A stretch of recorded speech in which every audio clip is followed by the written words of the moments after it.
Hello! What I'm actually going to do is turn the music down on this end because as good as it is a wee bit loud here. Hello!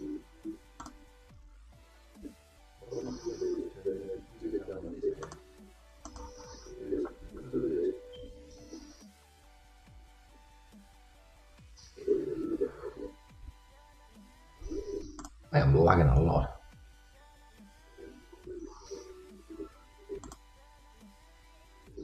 Why am I dropping at 11% of my frames?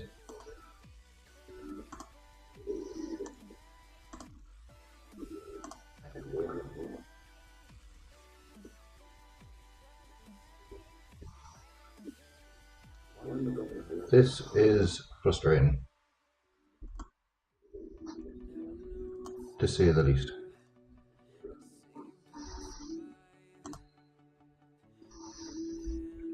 Teething problems. Nah, it's my end.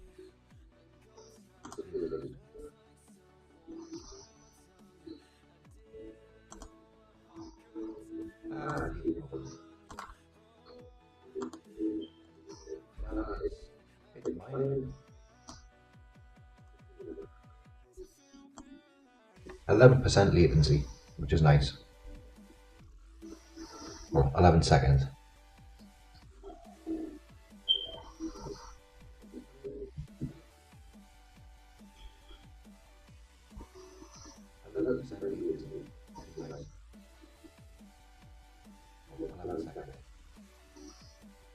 And I don't know why, which is great. Let's get some of these things closed down now. So much open here, it's ridiculous.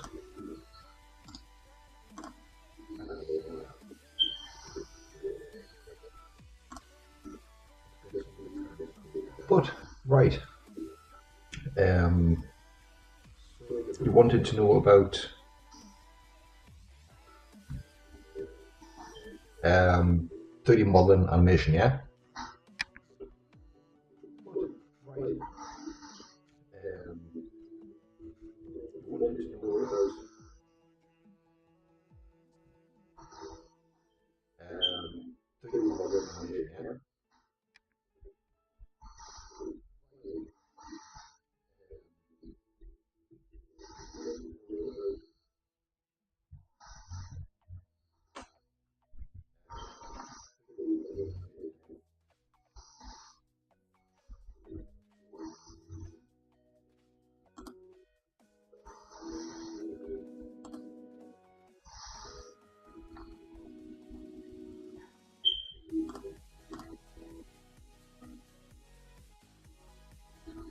I think what I'll have to do is download some music next time instead of running it through YouTube. But the Polymap.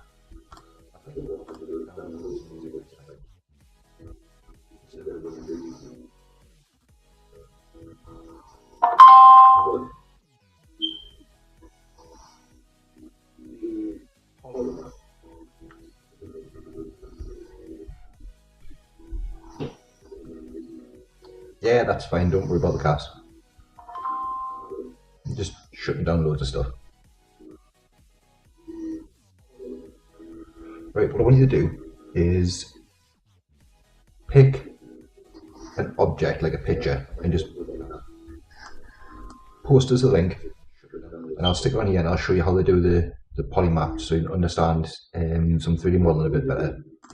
What I'm going to do is I'm going to be right back and I'm going to see if I can get this latency sorted out. Be back in 2 minutes. Post us a link and I'll stick it on here and I'll show you how they do the polymap so you can understand some 3D modeling a bit better. What I'm going to do is I'm going to be right back and see if I can get this latency sorted out. Be back in 2 minutes.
that's okay. It's been funny to see the lights at the minute. And I've got it here. Looks even better.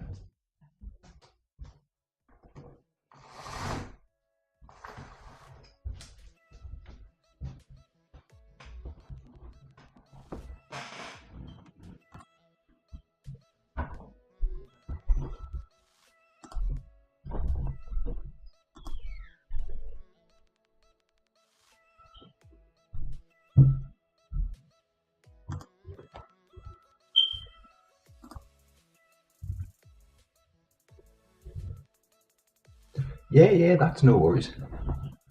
That's fine. So what I'm going to do is look for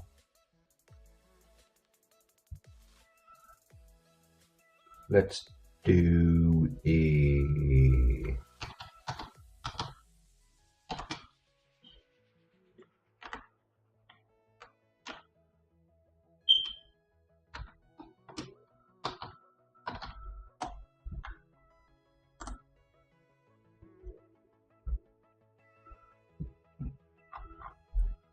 let's get ourselves a car.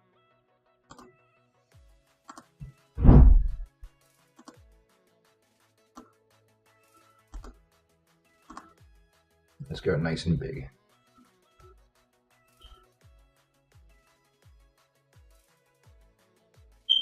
So let's grab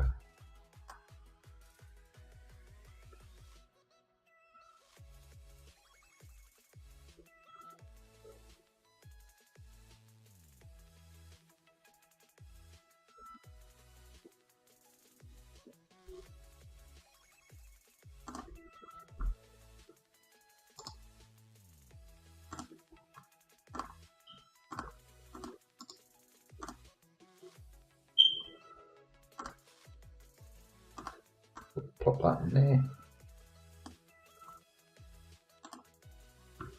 Then we'll open it up in Photoshop and I find it. There it is.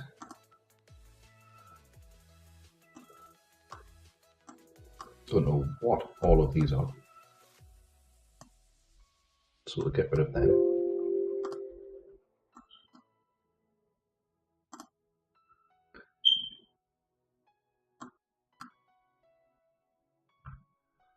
Okay, now the edge flow technique. Basically, you've got a photograph of the thing you want to model. In this case, it's a GT, Mustang GT 500 from 1967. Beautiful, beautiful car. So, what we want is a new layer over the top. And this is going to be filled with white.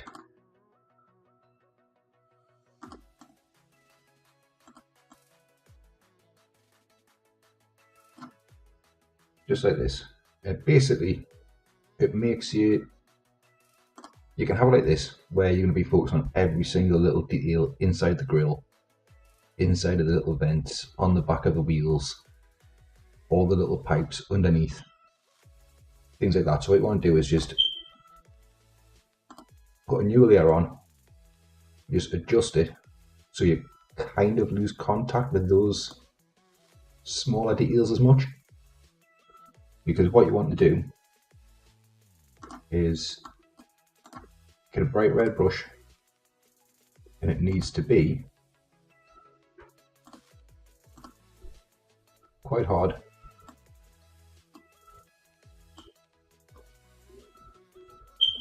Yeah, I would say put that thing around 9.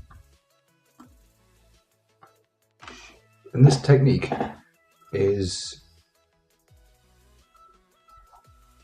it isn't here to basically tell you how to model the car. What it's there for is to allow you to look at the forms and look at the shapes a lot better in terms of 3D design from a 2D image.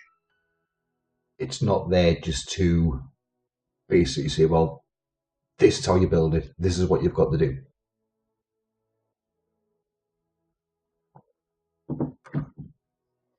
So what you want to do is pick a bit smaller. Pick a logical starting spot.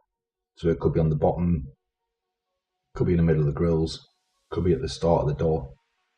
What I'm going to do is I'm going to pick this little crease here.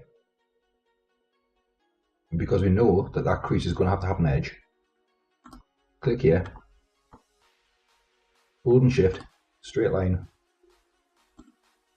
straight line. Now you see I've done 2 straight lines there because here there's going to be a break where it curves around to meet the top of the door. Then on here, bottom of the door, to the back of the door, to the back of the car, and this edge should have really continued all the way to the front. The same around here. You basically want to build a mesh around the car in straight lines. Think about where the curves are and how you think it would look. Now, what I should say at this point is the way smoothing works in most 3D programs is if you have a zigzag line like this and you smoothed it, what you'd be looking at is it would go something like this, because what it's trying to do is trying to hit the center point of all of these lines whilst getting close, or as close to these vertices as it can. So the vertex will try to reach here, here, here, here, here, here, here, and here. So this one's a little bit off, to be honest.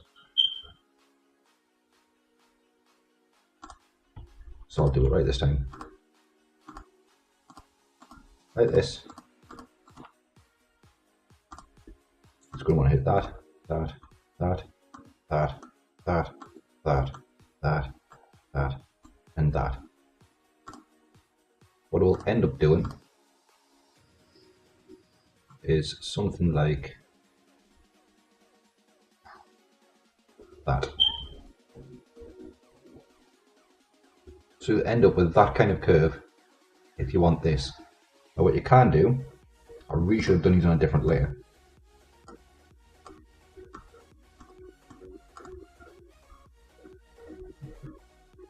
Is kind of similar to what I was saying to you about the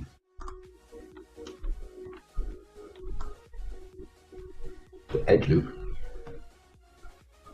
Is if you had your line, which again, dead simple, but you had vertices here. Get off. Why are you erasing? I picked green. Here, here, here, here, here, here, here. On all of these points, you had 2 quite close. What you didn't achieve with chamfer, you didn't achieve it with bevel, you can achieve it with a manually cutting in edge loops. Things like that. What you will get is it will come from here, it'll be tight around there, and it will be more like this.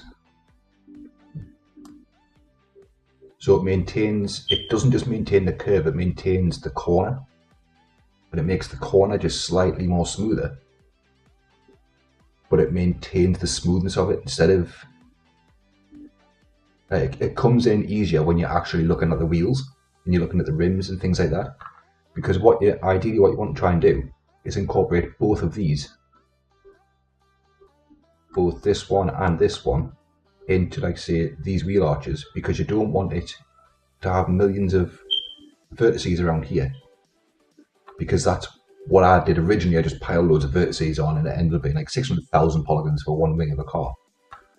So for the wings, for any circular sections, what you can do is start and say here, for your starting point, you can move up, and then what you want to try and do is get it so the inside of your line hits the point where you want it to be smooth too, like here.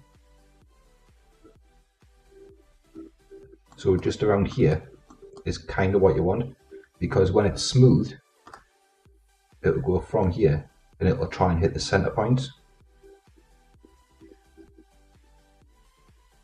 So you can do it with the lowest amount of faces that you need, because 3D modeling is a little bit like Illustrator. The lowest amount of points that you get, you can get the same effect, and it's not as demanding on your systems if you stick with a low amount of faces. If that makes any sense. Like, you can, if you make the same shape out of 6 faces, then out of 600 make it out of 6. Because once it's smoothed, like the smoothing effect from here and from this one, it goes up by multiples of 4, and it gets times by 4. So your first alliteration could be like this one here, and you've got 1, 2, 3, 4, 5, 6, 7, 8. That'll be 8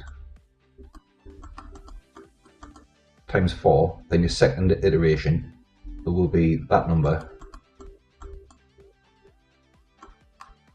times 4 again, and then it goes up from there, and it's like an exponential growth where you can end up with an insane amount of polygons by doing exactly the same thing that you will be doing anyway.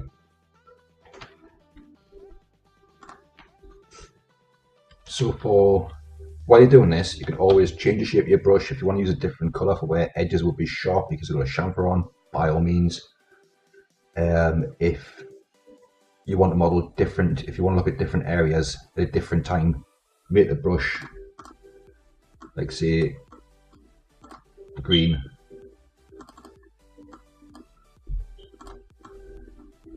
Then for this section,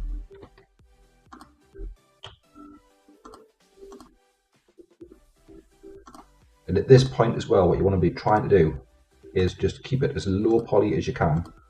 But remember, where your edges, where you've made your straight lines, that is where you draw your cross edges from. Because what you want to do, ideally, is you're creating a box. It'd be better to reduce the verts by adding those particular vert loops. It entirely depends on how you want to reduce them, because I've got 1, 2, 3, 4, 5, 6. I've got 7 faces there.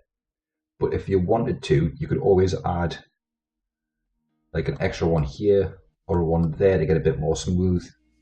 Add a one there to make it a bit more smooth. It all depends on how high poly you actually want your base mesh. And what this technique does is it doesn't show you how to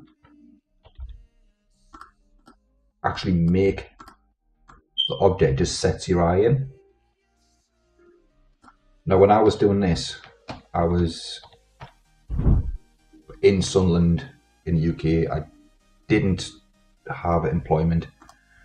I was a bored engineer stuck in a house. There, there, there, there, there, there, there. Then you can go there, there. You just recount your steps going all the way back around, so you're hitting your same. Should be another one there. Then you go like this.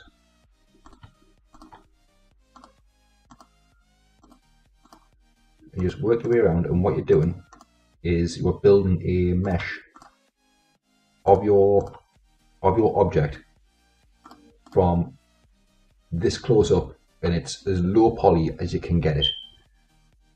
And it just sets your eye in, looking for details, looking for where best to put your edge flow, how best it's going to look, how it's going to feel when you're modeling it. And you can always, if you do this from a side view of a car, you can always take that into Maya, into Max, into Blender, and use that as a blueprint. And all you do is you remake this and you move your vertices to where these points are. So what you end up doing, it can help you realize if you missed important details, things like that. But if you use a side view, what it can also do is it also helps you, because all you do is you move your points to where these are. So you're basically drawing out your edge flow in Photoshop before you even touch a 3D program.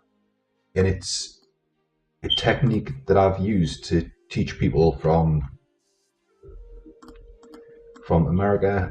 I've taught people from Germany. I've taught people from Italy, and I've always taught them this technique first, because it's not just a case of like when I was at uni, the very first thing I done was, there's Maya, get yourself in, enjoy. And it's a lot of people at that point mentally gave up. They didn't have a clue. I ended up teaching about 3 or 4 people all the 3D that they knew in the class, and it was a bit.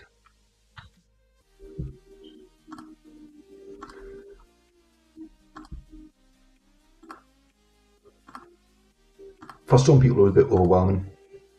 I mean, as you can imagine, a lot of these people just came from school.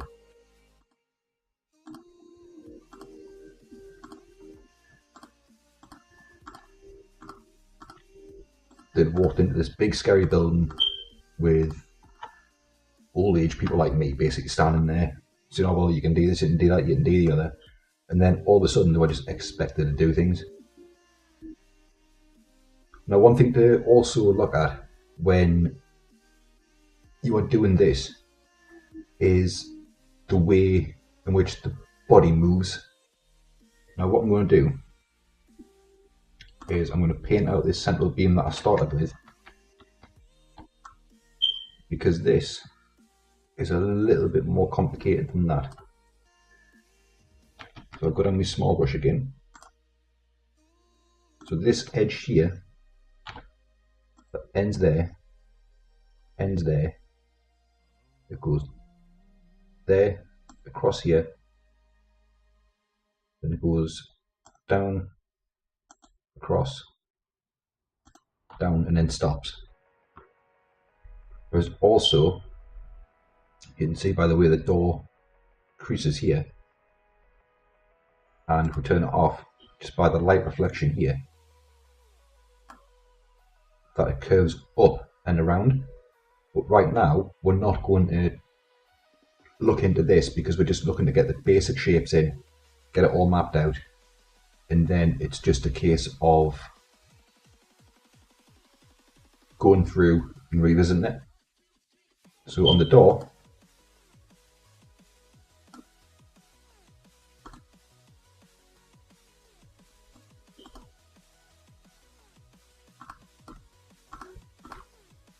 again, always keep an eye on where your curve is.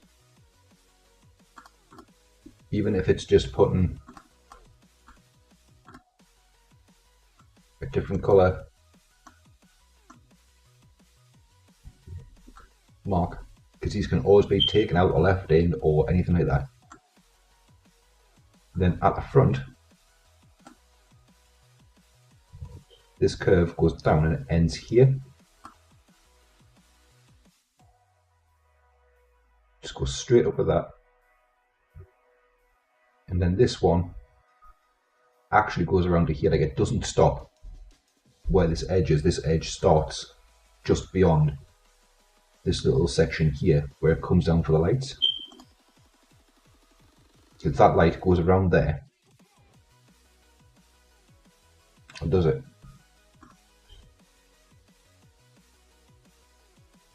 No, we'll say it stops at the front there. We'll make it easy. So this one, we'll just say it stops there. So it can go straight down, but we need, if you did this, you would end up with a very, very flat panel going along, which is fine because it can all be refined later. Yeah, it does. It's very weird because in the close-up it looks like it stops just short of the front, but when you zoom out it looks like it goes all the way to the front. So we'll just see with this car it goes all the way to the front. I'll have to check some other reference images. But what I would need here, and what I would need here, is these edges here. Like these ones here need to be here as well because of the edge flow. So if I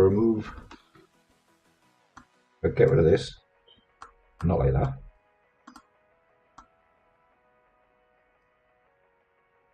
So all I need to do is get rid of this edge, get rid of that one.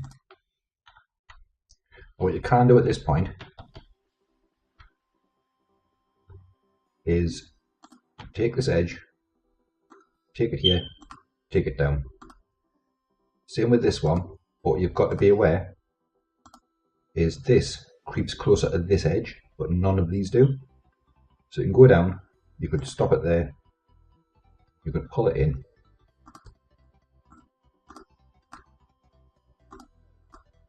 and with these ones, just take it down. Exactly the same moving backwards. You keep these 4 edges. This one doesn't go anywhere any closer to the door, but you've got this edge here, which could come out. So this one stops where the door is and goes there. So you've got a point here. This one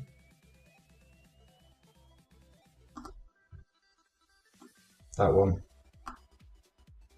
and that one into the crease for this window here. That crease there. And then for the door, just a case of there, there, there. So you end up keeping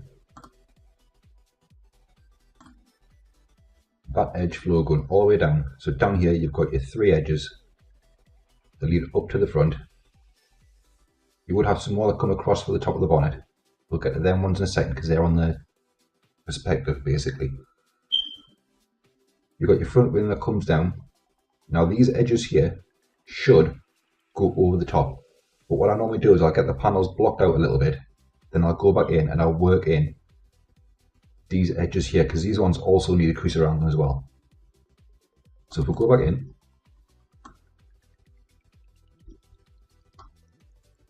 this one, we'll ignore the bumper for now because that was added onto the shell.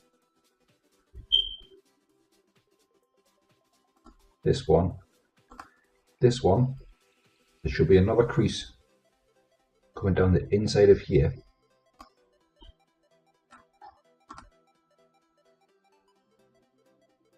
So if we mark that one in just dead quick, we'll stop there. This one,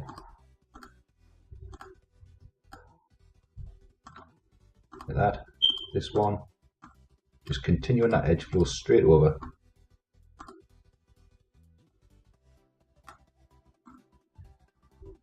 Then ones just go like this.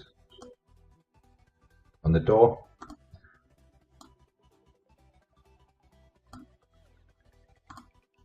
straight over. This one, again just keeping your hand on shift. This one can go backwards. This one can go backwards.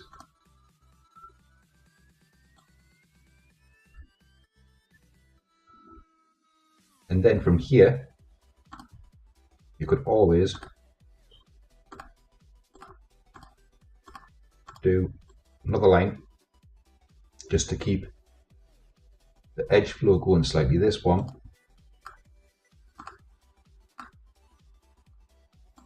again straight down around the front of the car, and you can see how it's starting to become a push the opacity back up. It's starting to look like a low poly mesh.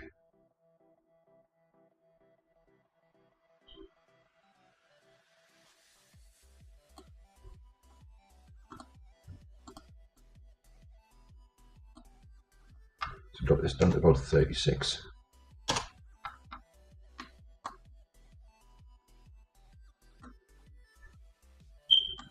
So again, using the same technique, we've already got this crease in, or some of it.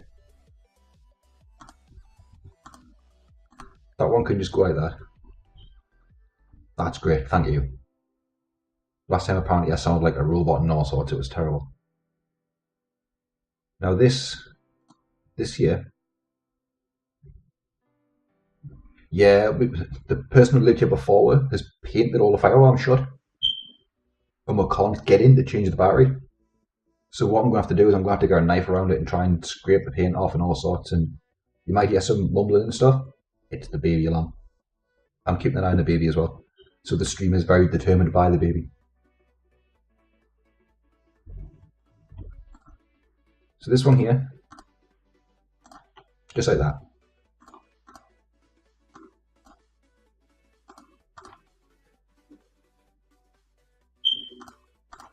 Can go here, there, this one.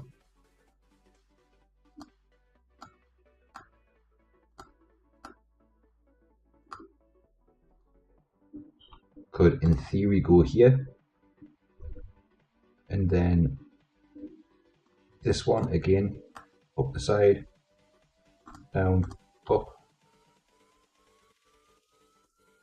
And then you'd work out the finer tuning to where all these could go. Like this one could go here, there, down to the bottom. This one down to the bottom. And then up. So what you're basically doing is you are trying to keep the edge flow of your model just carrying on through the car or through the object.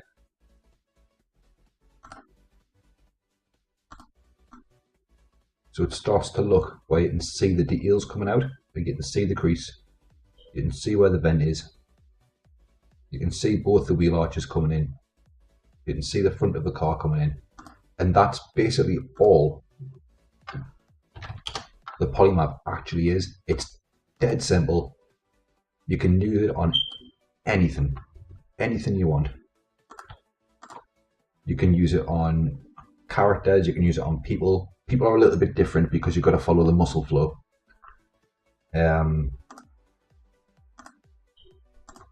It all depends on what the application is, what you're using it for, how beneficial it's going to be. And what you're looking for is just a dead simple, not very much going on mesh, to be honest. Now the reason why I wanted to leave this part for last, or this part for after the side of the car was done, is we'll take this down solely because it's not just the fact that it's on the perspective why it will be difficult. It's also because you don't need to continue the edge flow across that part. If, I must provide this by saying, if you're making that part into different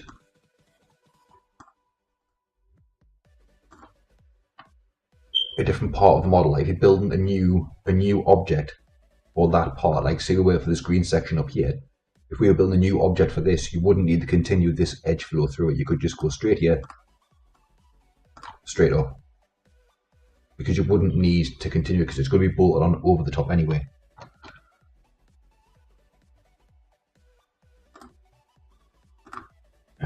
But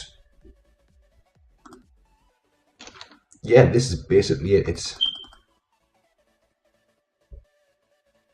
hard to explain, but it's easy to do, and it's something that I believe could help a lot of people with their artwork.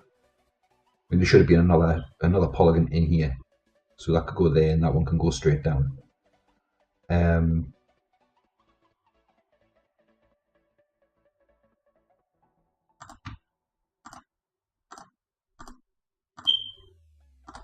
You can even just draw it in straight lines.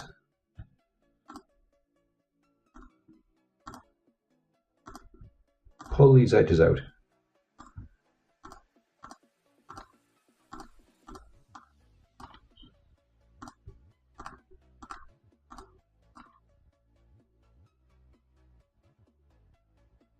Yeah, that's basically what it's for. It's there to stop you from saying, well, this is how I foresaw my model going, and yeah, you could have them literally laid out. So if you've done it on a side view, you could map out your vertices, map out your edges and things, put it straight into Blender or Maya or Max and things as a side view, and literally just build that, and then just move your things across to the corresponding points on your front view. So what you're basically doing is you're building a 3D model without even touching 3D software. So that would go like that. So them lines wouldn't be there. And it's just another way of showing people that to know 3D, you don't need to be doing 3D. Like, you don't need a 3D engine to look at 3D modeling sort of thing. You can do it without it. Like, the little vents could quite literally be from another side that's in here, and all you've done is you've extruded it by 0, scaled it, extruded it again, or beveled it again, and then just pulled it inwards. Yeah, that's exactly what it is. In reality, what you're doing is, some people could have looked at this car and the client could have said, right, I want this car built in 3D, I want it this colour, I want it looking exactly the same with the decals on, things like that. How are you going to do it? And you went, the fuck? How the hell am I going to do that? What some people would do is they would just look at it and go, well, that's fair enough, because you've got like a square here, and you've got a square there, and you've got a square here, and you've got a circle, and you've got a circle, and you've got a box, and you've got some more circles, and it would end up looking like this. And then somebody will come across and go like that. I've seen that happen before. What I've also seen happen, this was at university level, was I had to do a face, and this person, he had no previous experience of doing 3D whatsoever. So you got his face. I'm drawing this with a mouse, so it's terrible.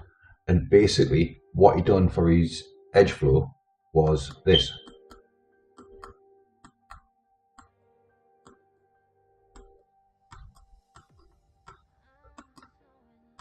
He basically built it out of cubes.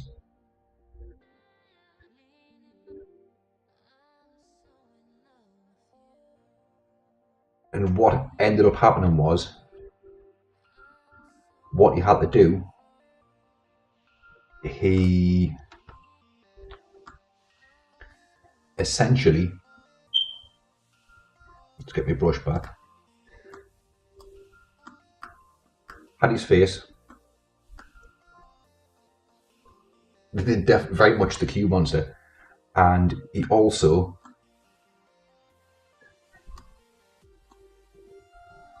that face there, he pulled off into a separate plane, completed a completely separate 2D animation, applied it to this by UV mapping per frame, applied that to his character as an animated material Maya, then animated his entire character, rather than looking at his actual edge flow and thinking, well, this is crap.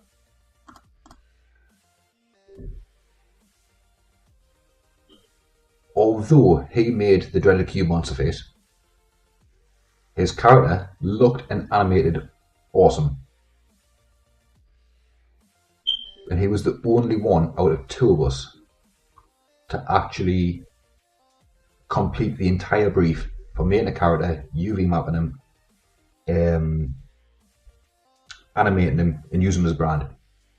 There was only two that did it, and he was one of them. The amount of work he spent, the amount of time just getting his face right, getting everything else done, and things like that was ridiculous. But that was because he didn't look into proper edge flow and things like that. But my university didn't show you proper GUI mechanics or how to create a GUI for face construction. What they've basically done was says there's a model, go away, animate it. He could have done it so much faster, and it was at this point.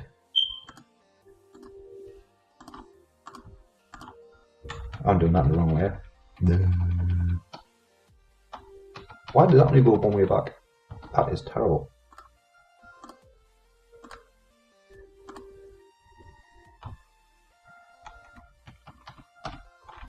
There we go. Basically, I was at this point that I had already taught people from around the world and things like that, but I didn't know this fella, and to be honest, he didn't know me. We didn't have a clue about anybody else in the course at this point, and it was very much a case of, well, each to a own basically, and we'll see how everybody gets done. But he ended up coming out of that course with I think he ended up getting a first. So congratulations to him. And I think he ended up getting his master's and set up his own business. But again, when he first started off, he built the dreaded cube-based monster, and it was just because he never looked into proper edge flow technique. I mean, when I done my degree, I came out with a 2-1 with honours, and the honours part was basically write a script, and you've got like it's kind of like an added bonus over somebody who doesn't have honours on your degree, but it's not a requirement to get your degree. So the honours part was very much a case of, well, cheers. I didn't particularly need it, but thanks for that.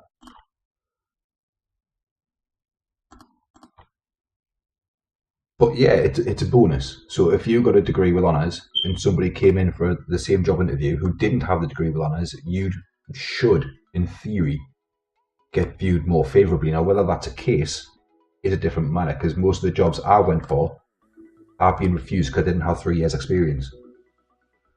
But yeah, it's like extra credit. We'll continue that around there.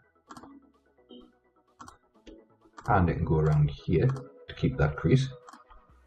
So you can see how all the details are just starting to edge in. You're just working your way around. I mean, granted, this edge doesn't particularly go anywhere, but that one could quite easily, not like that, could quite easily be dropped and go down under the car. The same way it could come from here up into the window. The window itself goes straight across.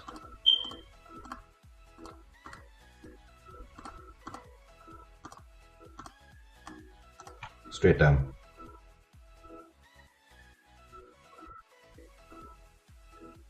Bottom right of the little dip. Oh, this part here.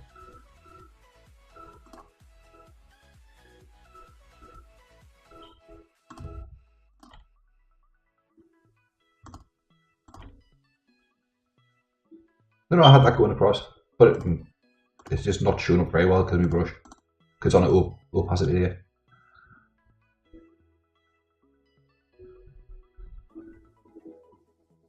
No, it comes in here.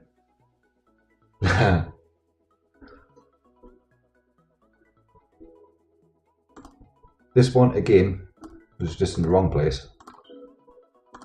That edge goes there, that edge goes there.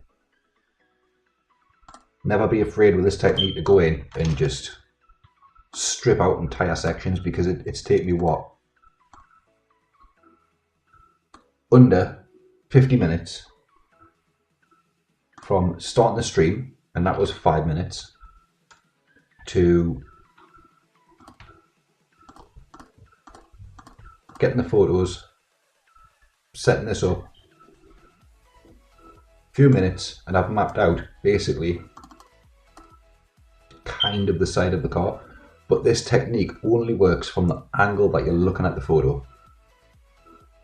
So I couldn't take this into Max and model this now. I mean, I could, because I've been using this technique for a few years. I could go in, I could model this in Max, build it up, and then try and render it off using Arnold.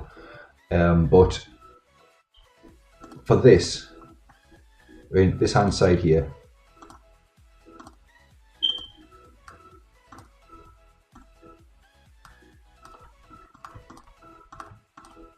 all the time just holding shift so you get straight lines. Straight up, around the door, down the back of the car, the windscreen, it's got a slight curve in it there. And technically, you only have to do half of the car because you can mirror it over. But what I normally say for this is, because you're practicing your edge flow, just finish it off. Just like this, that one.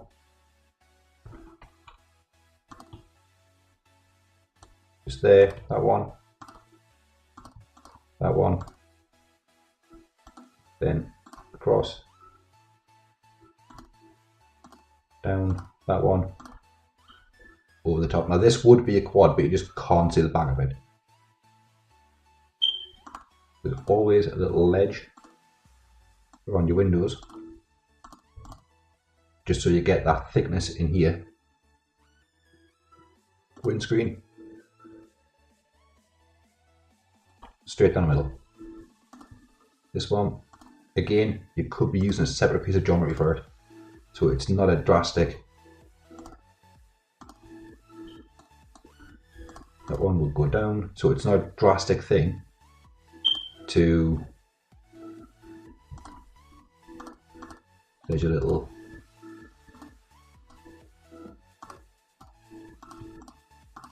indent around the window, down, down. This one straight down, so you've got this metal beam here. And then if you wanted, you could take these ones straight across. You could take this one down to here. So all you're doing is you're just following your edge flow all the way around. This one, go there, and go there. So there's basically the side, all of that side basically done. A couple of minutes.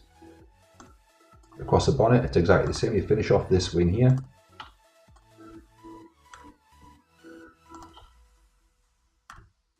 Cross like this, cross like that, straight across. If you wanted, you could add another row in. For the bonnet itself, what you've got is, you've got this here, with a little air scoop, so you know this is going to be raised up. And looking back at the original photo, you can just see it there. Raise up just a little bit. Again, like I said to you with the character, loops in first. So what you're basically looking at is that shape,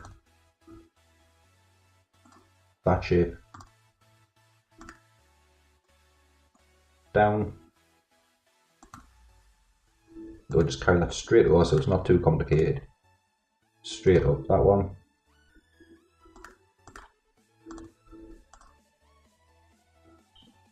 Yep, you get the loops in, then you just connect it up. It's exactly the same with this. Like this one, you could just go 2, 3. So you go there, up here, then you can go from here, there. And what you're basically doing is, like I say, for the bonnet, you don't need the carry on this edge flow because you don't need the DL. Yeah, that's it, because you don't, then you just need to figure out how you can connect the edge flow, how you can connect all the loops together, whilst keeping the same quality of edge flow around your actual model. Thank you for the follow, White Wolf. It's a pleasure. Right, drop in and say hi. Again, because the bonnet's probably got a little bit of a curve on it, because of this ridge going up the centre, what you want to do is just connect that. A bit messy around here. And again, across, and what you do, you've got a little seam here. And then, like I say, you don't need to connect them up, but you can if you want. You can make them all one piece of mesh. If you want it to be animated, what I would do then is I would go through and separate all of the pieces that you want to be animated, like you might want the windscreen wipers, you might want the wing mirrors, the doors, the bonnet, the boot. Anything that moves that's built in one mesh, you will need to separate off. But for this example, what I'm doing, White Wolf, if you're there, is having a bit of a lurk, which I don't mind. I do it a lot with streamers. Is we're using a technique called a polymap, and what you do is you've got your basic car, or you can have anything you want. If it's something that you want to model from a photograph and you're not too sure how to do it, look at your photograph, put a white semi-transparent layer on, mine's at 36%. Get a red brush or a blue brush or a green brush or whatever you want, and what you do is you go through, and what you're doing is you're writing down a low poly edge loop plan of where you think the edges are. And what happens then is it gives you a better insight of how you can make it, and then you can do it on a side view, a front view, a top view, whichever view you want, and you can put that in your 3D program, be it Maya, Blender, whatever it is you use. Move your vertices to these points, put them right with the front view, and there is your low poly car, plane, face, animal, whichever it is that you like. So what I'll do is I'll just get this one finished off dead quick. So in here, these ones on the front, there is a seam going around the lights, so you can model this piece separately as well. So all you're doing is you're keeping the edge flow for all your side panels, going down. Again, you could do it differently for your door. If you wanted a different edge flow for your door, you could model that differently. So your front, what I'll do is I'll change colour for it. So I'll do the front panel, say blue. So again, what you're looking at is 1, 2, 3. So it could be like 5 here. So you're looking at these points here. Now this kind of sinks in. So it goes in here, then it flattens out for the light, which is typical of Mustangs. So what you need to do is you could go 1, 2, that one, that one, that one, back out. Then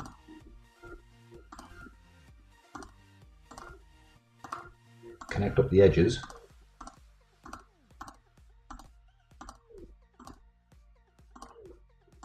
do another set coming out.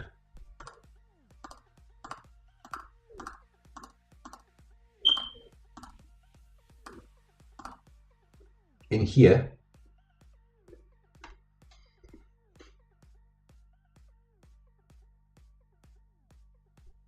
if you wanted it as one model except for the lights, you could do that just by not ending the seam there. If you wanted it as one model, what you would basically do is you wouldn't just like end the seams here, that you wouldn't just end it for the wing from the rim coming up across the wing seam over the wing, then just stopping. What you would do then is you would carry it over the bonnet. I'll just do this dead quick. So it'll go up and across. This one would actually be more like that shape. You would take all of these across your bonnet and you would carry this edge flow all the way across your car. So what you're then doing is you are increasing the poly count on the bonnet and you are giving yourself a little bit more work. But what you could do is do it this way, so it's all separate pieces, and then attach it and look at how you can then interpolate the edges coming from the rim going all the way over the bonnet and all the way over the car. But like I say, you'd only have to model half because you could just mirror it over. This would then become over there. So you've already, technically, if this was 3D modeling, we'd already have modeled 95% of the car. This would already be all done. The windscreens always would be a separate piece. The mirroring, it's been the savior of my life many times. The windscreen would always be a separate piece because it's a separate material. Yeah, asymmetrical. I mean, you could even use it for non-asymmetrical if you really wanted to, because what you could do is mirror it, copy the mirrored one, then change the mirrored one. As long as it's not too different. Like, it's not like a 3-wheeled car with 1 wheel on the back. You couldn't like copy the front and then just like change it from there. But there is a little trick you can do in the Audi TT. Audi TTs are exactly the same from the front as what they are from the back. So you model it this way over. So you're modeling that end of the car, cutting it off here. You mirror it, and then you just weld the seam. And Audi TTs have got the same shape brake lights as I have the same shape front lights. Or they used to have. They used to have, I should say. Might not have now, because I have updated the styling a bit. But the original ones, if you mirror this horizontal over the car, instead of the length of the car, you could mirror the front of the car to the back of the car, and you would build an Audi TT. It was one of the little tricks that people used to use. I remember that trick well. Never did it. Never did it. Never modelled an Audi TT. But again, what you've also got here is you've got this big vent which leads in to cool the engine and inset these lights. So don't be, a lot of times this happens on cars and people go straight across, straight down and off, and people wonder why the front of their car doesn't match the front of this car. So it's one of those areas that you've got to be careful of when you're using this, because the reason why you put that there is to not blind you from all the tiny wee little vents and things in here, because that can be done with materials and it can be done with opacity maps. You don't need to model it all in. I mean, granted, if you're going to go for a fantastic look, that's like 100% correct from everywhere and it doesn't look flat, fair enough. But if it's going to be like a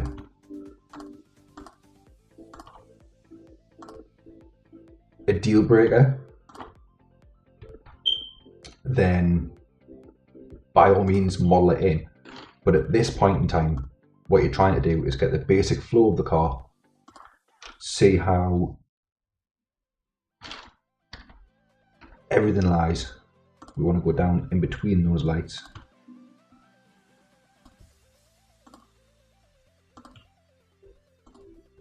So as you can see, that would look a little bit, again, keeping the edge flow.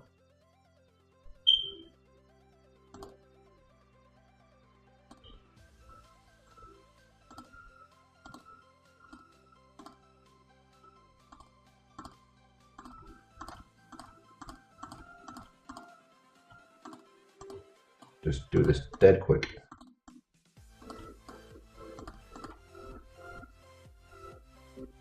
Like I say, you don't need to follow, if you're making these as separate parts, you do not need to follow any other edge flows bar the one that you're on, as long as it matches up on the seams. That's the biggest problem when you're making it as separate pieces. It's got to match up on the seams if the seam is on a curve. The bonnet is quite easily matched up. It's kind of the same problem that you had, Lucas, with your character, where you had 85 polys on his neck and 3 on his shoulder or something. It's exactly the same problem. Just on here, what you're looking at is when it's curved, this will follow this curve and this will follow this curve. So you have got to be aware of how it's going to smooth as well.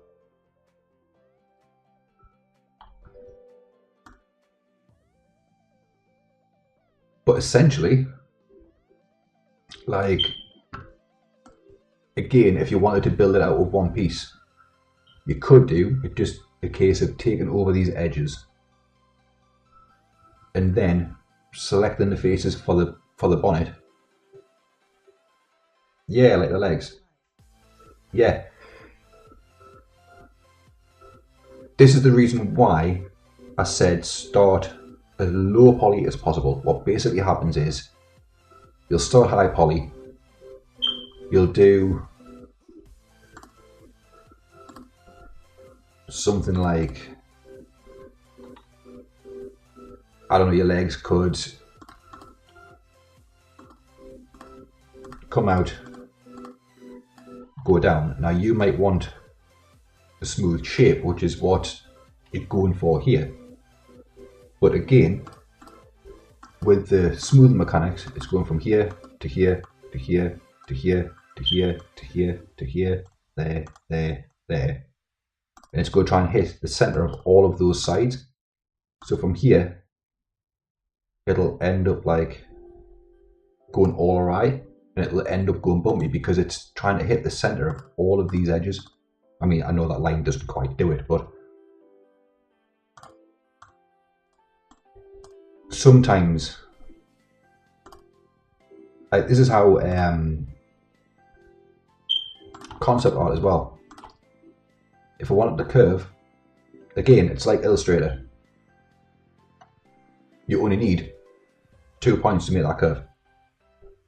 Whereas some people would decide, oh, I need a 1 there, I need a 1 there, I need a 1 there, I need a 1 there, I need a 1 there. I need to control every single ounce of this curve.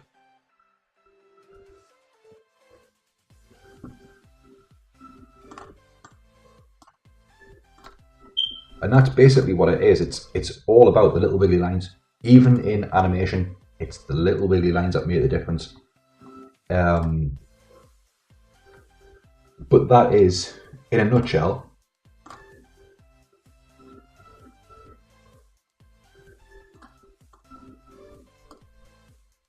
I'll just finish this one off for the sake of it. One goes there, and you've got 1, and you've got 2, and you've got 3, and you've got 4, and you've got 5. Put the 5th one there, actually. That one, that one, that one, oh, that one, that one.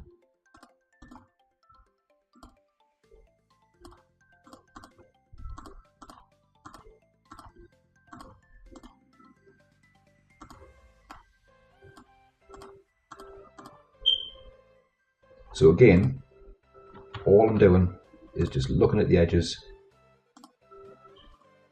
seeing where they connect to, roughing it out. Like, it hasn't got to be finished by all means at this point. all you're doing is just going through, figuring out your basic mesh, where things are going to go.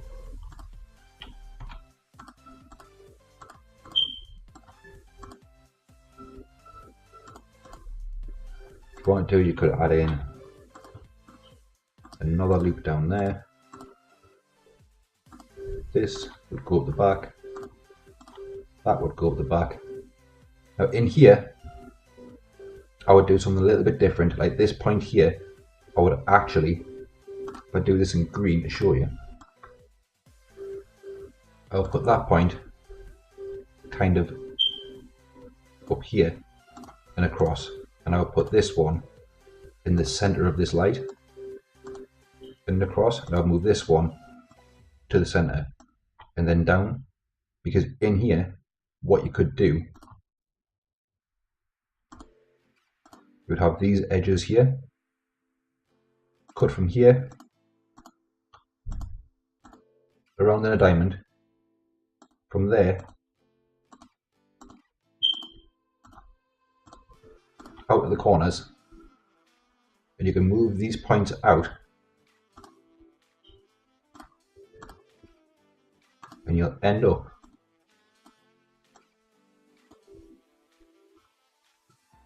with like that shape there. You'll end up with like a hexagon. It's a really bad example, but you'll end up with something like that with the edges going through it. This, when it's smooth, will be a circle.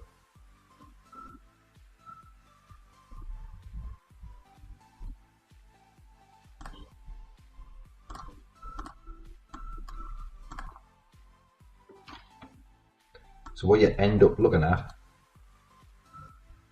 within your edge flow, like within your polymap, you can go in, do all your basics, get everything ready, go into it, then you can start and mark off how your lights would fit, where they would fit. I mean, if what you could do is remove these sections here around this light, get a cylinder, remove the center faces, put the cylinder in, then match up the cylinder points and extrude from the cylinder to make this front section here. That is one of the easy ways of doing it. Now this one,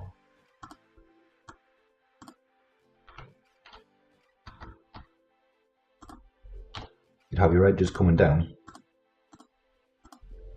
again straight through the middle of the cylinder. You've got one here, this edge,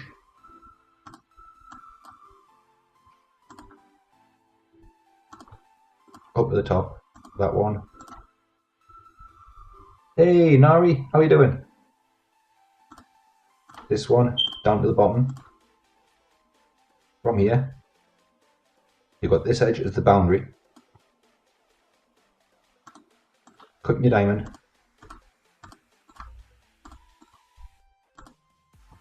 Cut across. Don't go into the center though. When you're cutting in, do not go into the center of this line, because it'll already be cut through, and all of these are quads. I've been alright, Nari. How have you been? I've not caught any of your streams recently. I must apologise. I've been a little bit AFK. How is everything going?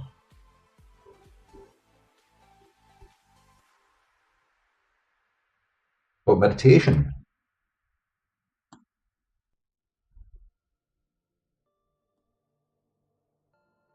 I could probably teach you something about meditation. I've done it a few times myself. So in here, again, you can't really see that. What you'll do is,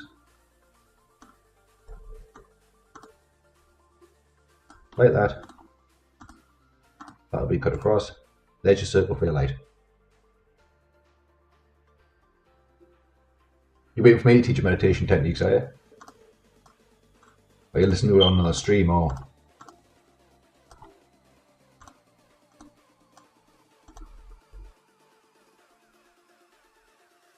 So basically, looks like a rally car now with a tape over the lights. That's how I would. That is how I would model in the lights if I was going to make it as one piece, or as this is one piece, and then the bonnet is one piece, the doors, the sides. This is basically, I mean, apart from this gap here, this gap really shouldn't be here. Anything else, what you can do, turn off that map, start new layer. You want your normal white down there. That's rubbish. Paint that out.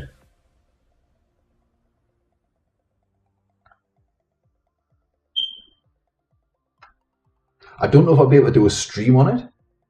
I'm not like a massive meditation person. I haven't done it for quite a few years, to be honest. But I used to do it to help us with my depression.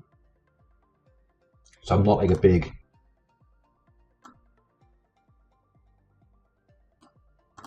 person on that, to be honest. Yeah, that's fine, Lucas. Don't worry about it.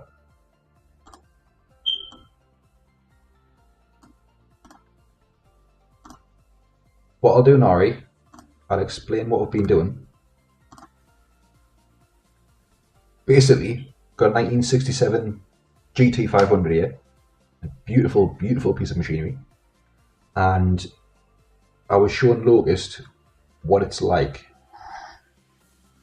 or how you mark out your way of thinking about it. If somebody came across and says, right, here's a model, here's a photograph of a car, a plant, a tree, a bush, a face, whatever. I want you to model this exactly the way it is in real life. How would you do it? A lot of people would just go, I don't know. I'll try and make a square here and a box there and a face here and a circle there. And this way, what we've done, a simple trick in Photoshop, we've made a layer that's 36% opacity, just filled with white, which blanks out little details like all the little air vents in the grills, and blanks out the underneath of the car. That can just be box molded and dropped in from site. And it blocks out a lot of the finer details. And then what we've done is, I'll go in, I'll do one of the wheels. You've basically got your little, you make a little brush, and you're marking out in as low amount of faces as you can,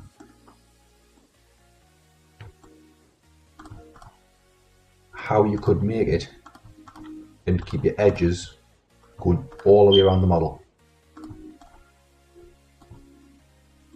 And this was a technique that I developed when I was teaching people at a college and at a university, and I needed a way to get across to people how the best way of doing it is when there was language barriers, when there was education level barriers, when there was different things that were in the way that you couldn't just say, right, well, this is how it's done. This is how everybody else does it, or different things. So we basically, I developed this way of doing it to kind of show people it's not all about the 3D engine. It doesn't need to be, everything has got to be done in 3D, and there is a time and a place for 3D use, there definitely is. But where that time and place is always dependent on who is the one doing it. It's always been a case of going straight into a particular kind of design program, or going straight into Photoshop for a painting, or going straight into someone says, here's a piece of artwork I want done, you go, oh, straight away, I'll go straight into Photoshop, I'll get done with it for in 2 seconds. Might not always be the best option. There might always be an option that is not better suited.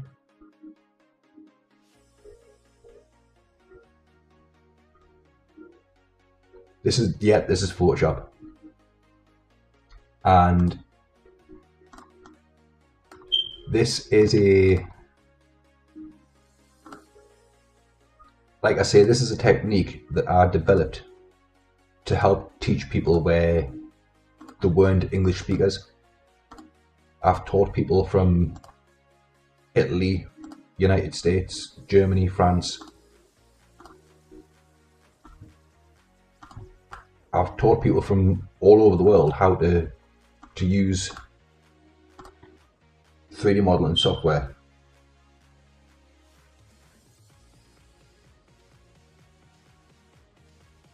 The colour wheel, I don't mind it, to be honest. I just pick this and then just go through here, to be honest. I've never really been that bothered about having a colour wheel actually in Photoshop. It's never really been one of the big things I would say, yep, I'll take me money for it. Here's my wallet, enjoy.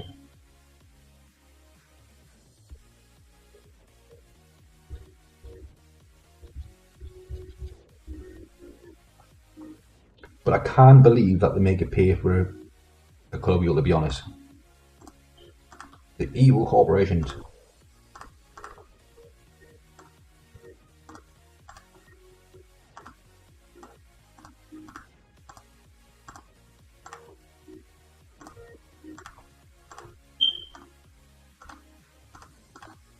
And doing this, you don't even need a stylus. You need one for getting better with colour theory. What is this, like an actual colour wheel where you like it shows you the basic colours in centre, the primary colours, then it fades out the secondaries, and then you can go on from there to make different colours from there. So it gives you like the tertiary colours and things like that.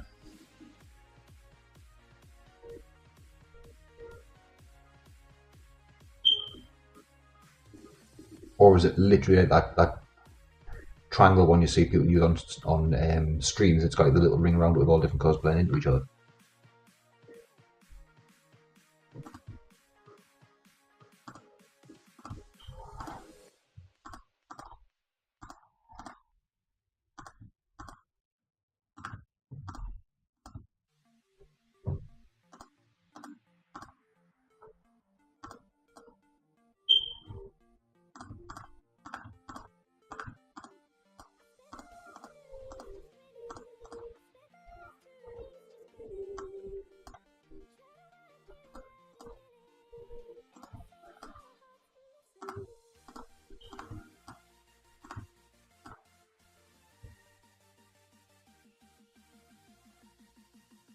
Hello, Navi's grandma.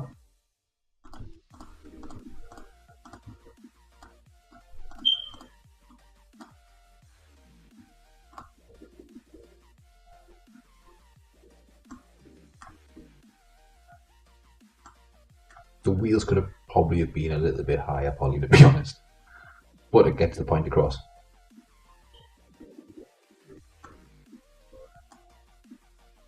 But we need to go back to the blue.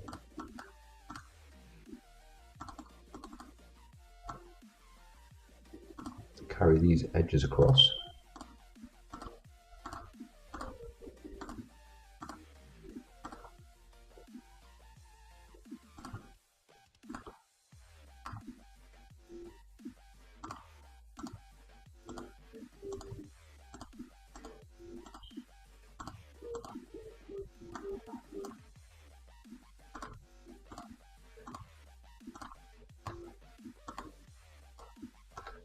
Carry this one around to finish off this panel.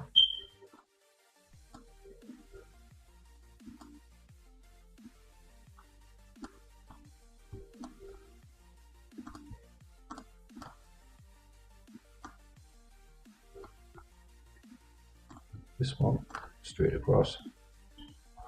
Actually, that'd be a bit higher up, to be honest.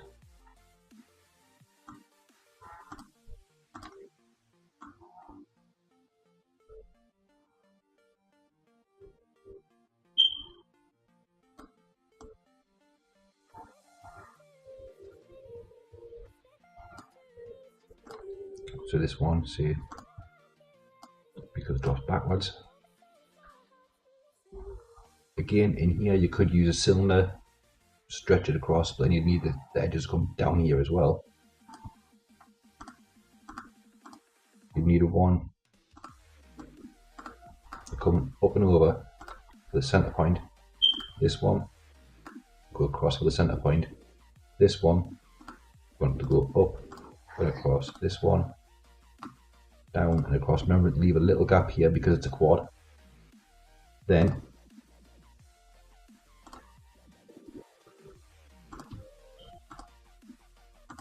in here, what we're trying to do here is cut in the inside of this light, not the outside, it's the inside, because the outside can always be extended over the top of the other joinery and then placed on, because it's a housing. You then, again, cut straight across. We'll keep these all as quads. And then when they're moved out,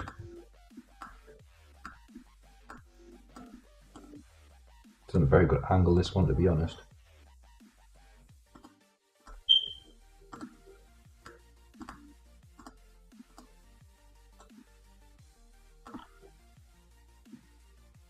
The shape of your front light, admittedly that one's a bit squashed because it goes under the bonnet. Which isn't an excuse. Do it right.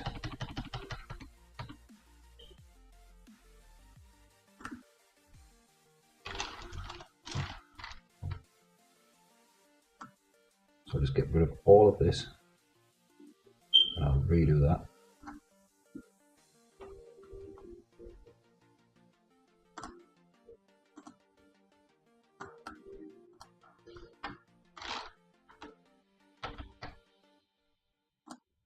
So this one,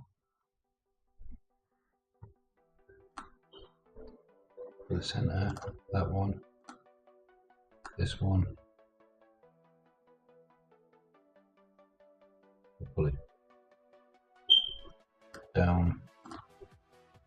This one, admittedly, would be a little bit further down and closer to this edge. This one will go up.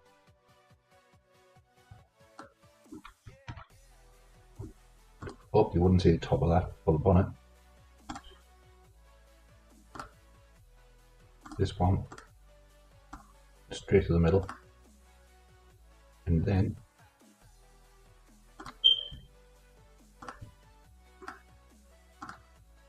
you cut your loops in.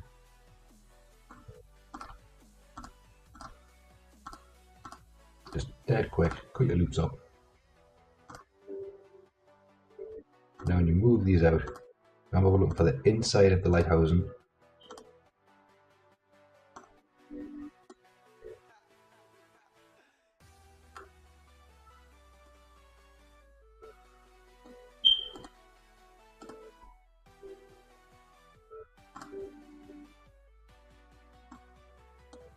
When this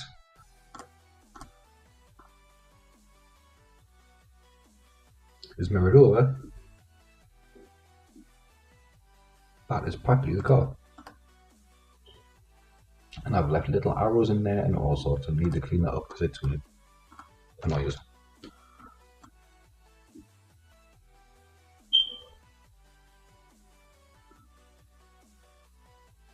Now the only thing that you really need to remember when you're doing this technique is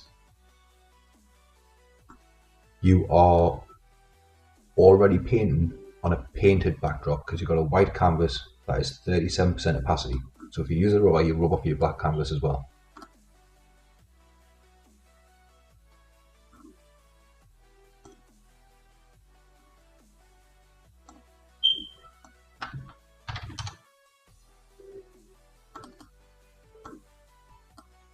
What we'll do dead quick, we'll just come into here, go a brush smaller, then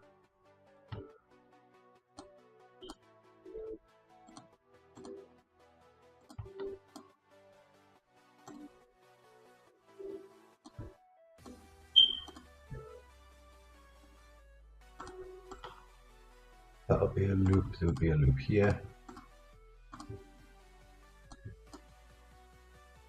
There'll be a loop going across there, going into here.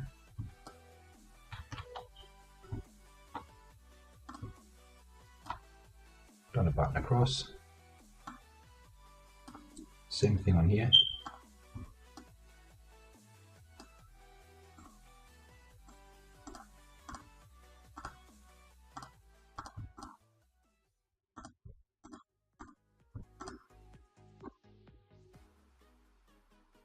Exactly the same on this one.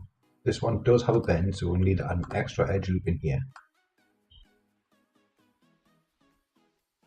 Which will go down like that.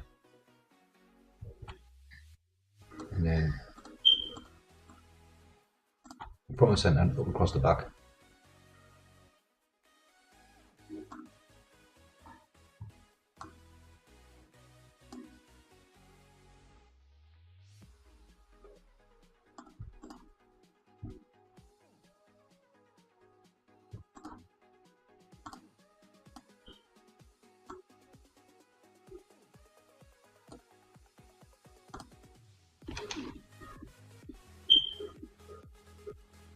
Right, I'm going to take a 5-minute break at this point. When I come back, we'll finish off. We'll add some of the little details in, like the wing mirrors, the little logos, and then we'll see how everything's going.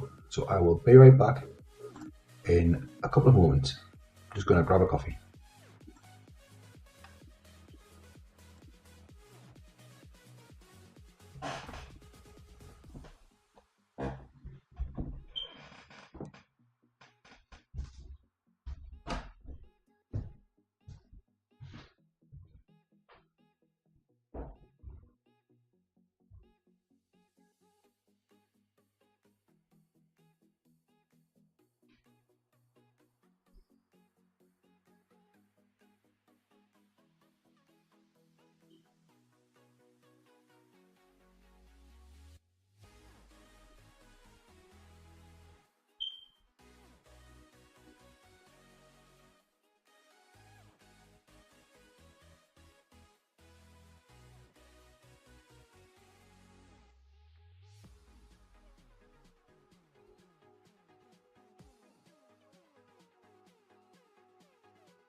And I'm back. Sorry, my partner wanted me to tell us some things, and I made a quick coffee and so on and so forth. So while you were away in August, basically I explained this whole thing to Nari, who's also a fantastic art streamer, and the tyres, exactly the same way. Low poly as possible, doing about 10 sides. Same with the rims. Always remember to put the edging on the tyres.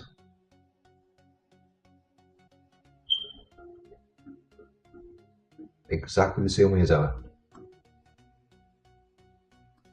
And now it is just a case of roughing in this window. So again, you don't need to take the edges from the window, but you can if you want. Will do for this.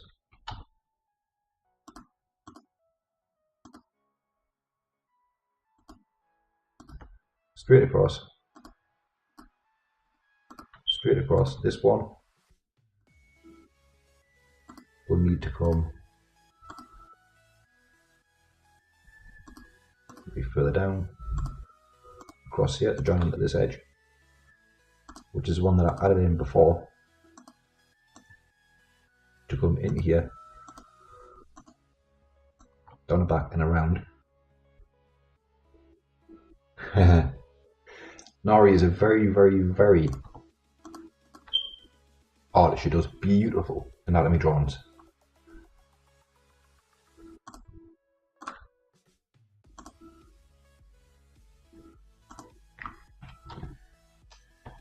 And it is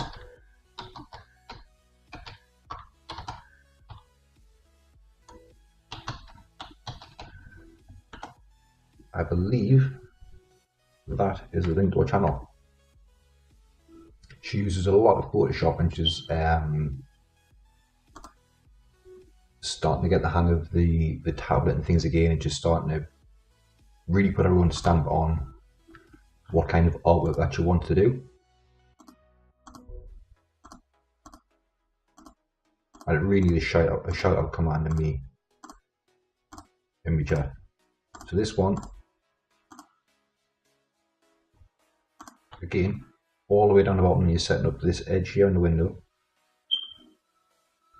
You can go around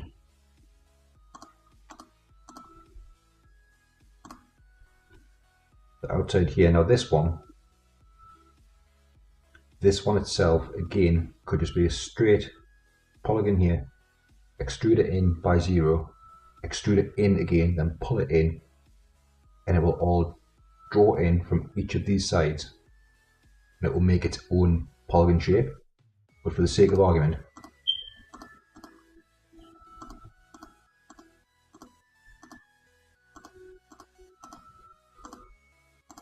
straight across and down. That keeps everything as quads. Again, here for the point, goes straight up and around. You wouldn't need to take it across the windscreen, but all of these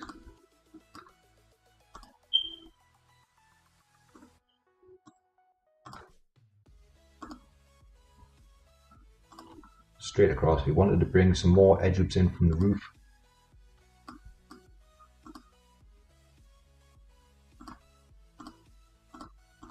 Again, straight across, because I know you were saying if you could do it as one full model, this would be the way that I would do it. You would always have a little curve on the roof anyway, which normally I would do with this central edge going down towards here, and you get that rough curve starting off. Bring that one down. So at the moment,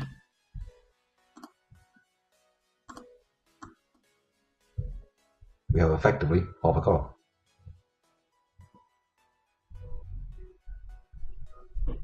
This has took us a matter of minutes to get through, and the more experienced you get in this, the quicker it becomes. At the centre of the wheel arch, we'll go back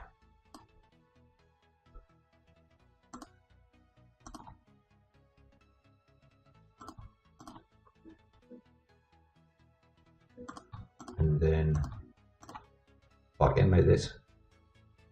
And just to show that is the center of a wheel arch, what you can do is colour it in. Just do that layer below there. Big brush.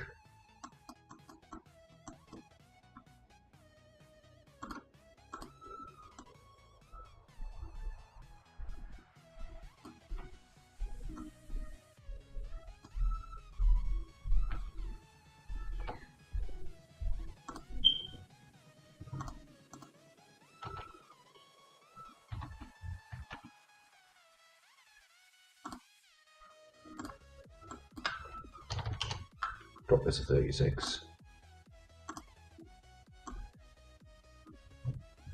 So then what you're doing like this is, you can use rubber on this layer, is you are highlighting what is behind and what is in front, so you can keep your head straight on how everything's looking.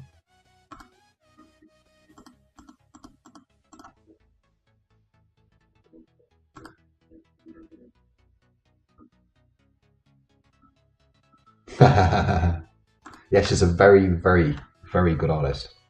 She certainly is. Yeah, she's a really good drawer. She's a really, really good illustrator. I don't know if I'm that good at modelling just yet. I've got to get my hand back into it, to be honest. It's been too long since I've done it.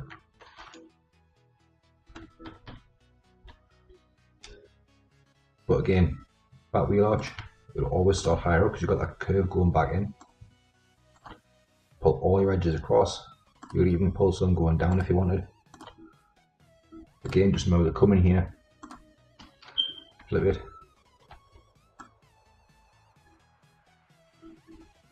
paint it in.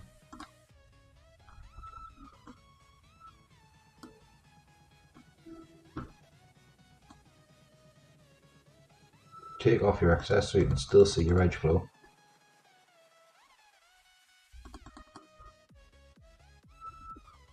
Then you know what is what. The edge flow is important, but it's not the only thing to be aware of. In mechanical objects like this, like down the side of the door, you could put these edges anywhere you want. If it's flat, you can draw them wherever you want. It's by and by. You can cut triangles in, you can just make this kind of shape with your edges. If it's got any kind of curve or indent or any kind of ridge like this, then that's when you need to be careful. There is a model out there somewhere that it's basically of a wall, like it's one in the background, and my edges basically are like this, all over it, because I knew it was flat, it didn't matter. Just drawing them everywhere. I just went nuts for a bit. Just started cutting in random amounts of edges. I had triangles, I had quads, I had n-gons. N-gons is a polygon with 5 or more sides. Because I knew it was flat, it just didn't matter. I just wasn't bothered. But then that kind of thing basically bled back into my modelling, and I started getting lazy. So you've got to be careful of how you actually do them, because it can bleed in and it can make it a huge pain. I'm Stormy Grover. So even in your tyres, you could add like another edge going around in there, and you could give this a little bit more curve.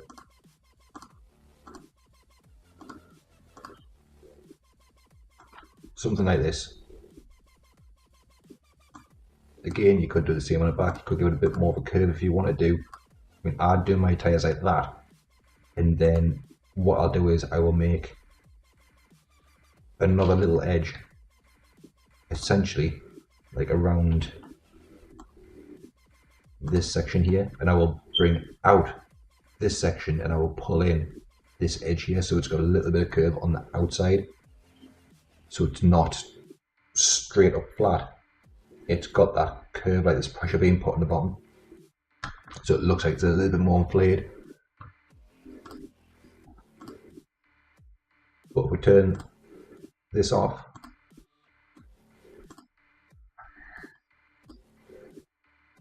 what you've basically got, I'll get rid of that for now, is half a car. And if I could mirror this in Photoshop, I would mirror it, flip it, put it together, and you'd have a full map of a full car.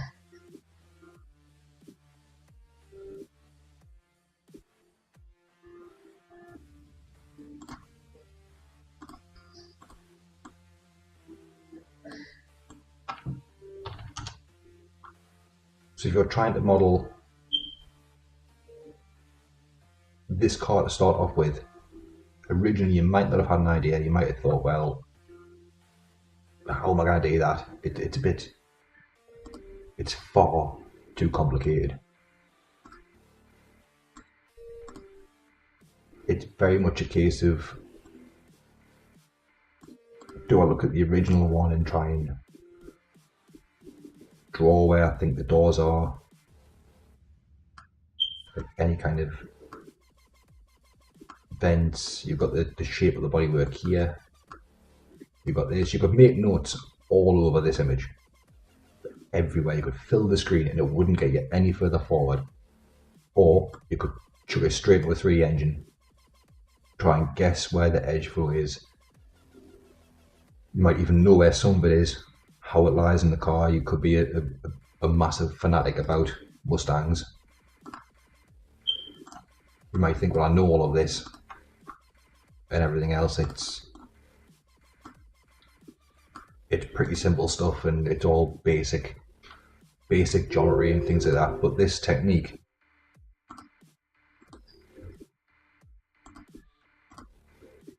essentially shows you that sometimes you could be wrong. Sometimes it could be more than just understanding what's there from what isn't. Now what I'm going to do is I'm going to quickly rough these sections in.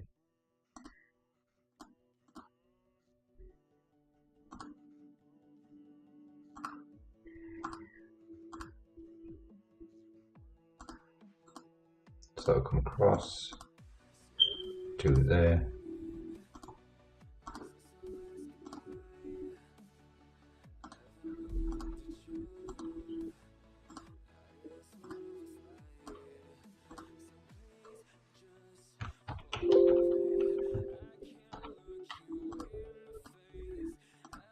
That one, to be honest, could just go straight out like that.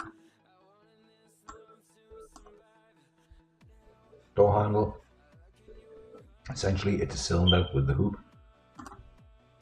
so the hoop could just be made of a square.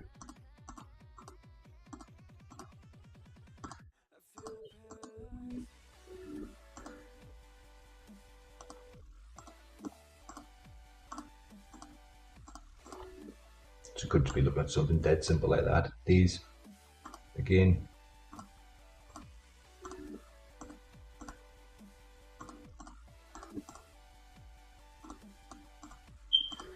I must admit, I do apologise for the quality, well, the size of this image. It would be a lot better if it was a bit bigger.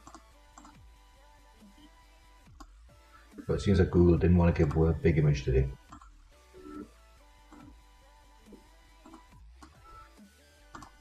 Again, the wipers, they're not complicated. It is literally a cube. If you're ever wondering how a form looks, what you can do is draw what you call form lines over it, where it's you're drawn how it's built. So what you do is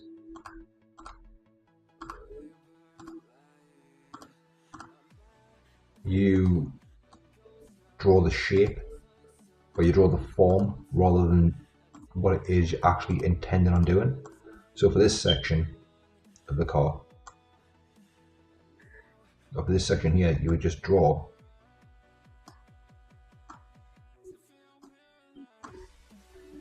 like lines on how you think it flows, rather than like any kind of edge flow. So you're basically figuring out how all the shapes work. So if you ever need to develop any kind of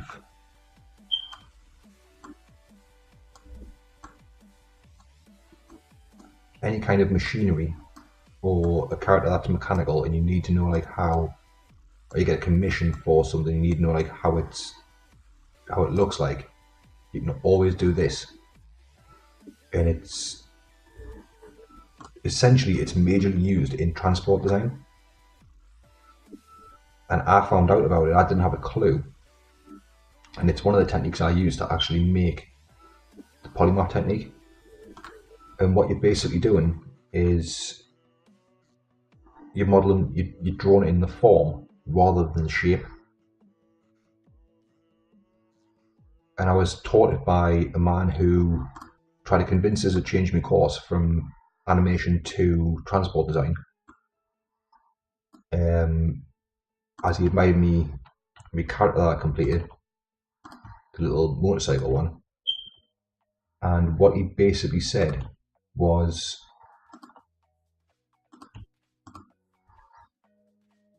you are showing yourself how it's made rather than how you build it. He said it was something similar along those lines. You're basically showing yourself how it was made. You're not thinking, how could I build it? What's it going to be made of? Is it going to be any kind of composites or things like that? He says you're basically looking at exactly how it's made, what it looks like, and how any kind of air passes over it. He says, and that's all it is. Like, a lot of things you'll find are dead simple, where it's your brain that complicates them. And it's silly, but it's what people's brains do. So it's just one of those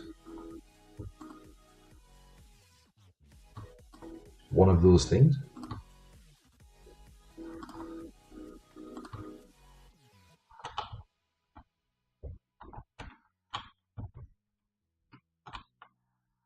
So now if I zoom out, I've just quickly roughed in some of the details there. Quickly get this bumper done. So this bumper would start here, come out, down,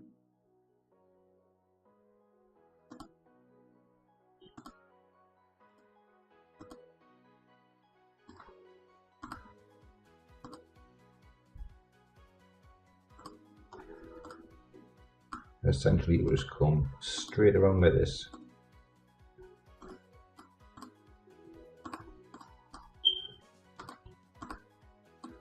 This again would be a separate part. I mean, you could model it in one, but I wouldn't recommend it, because the change in materials, the change in surface, the change in angle. You've got the down part of the bumper there. This then blends off into this.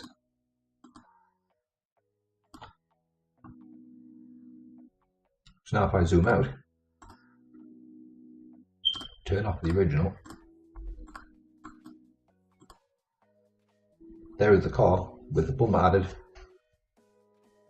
rear view mirrors on, little GT sign on the bottom, you've got the air vents marked in, you've got the windscreen wipers marked in, and that's basically it.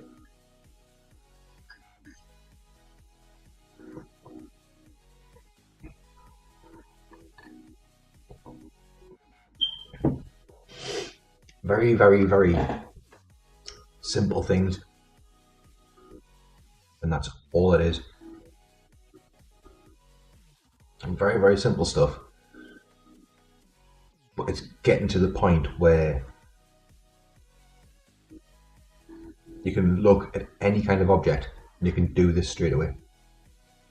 That's the difficult bit. But I can do it, but I've been doing it for years. So it's getting to a point of where, well, yeah, that essentially it's what you're doing. And I mean, this has taken what? Say 2 hours.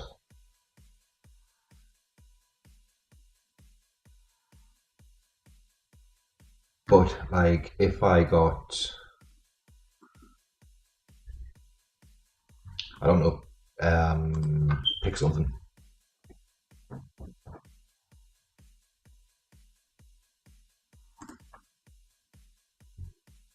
Anything you want. Man, animal, woman, object.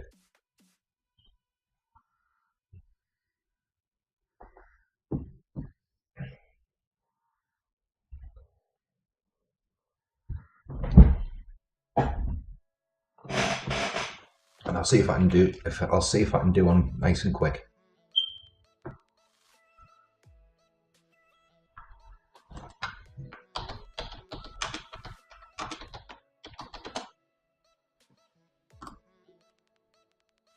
Coffee cup.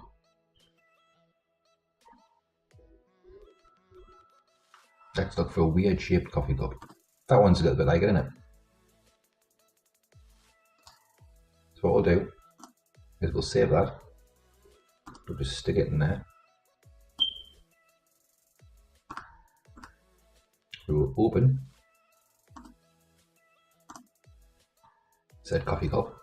So here is the cup that you need the more. We'll put a new layer on.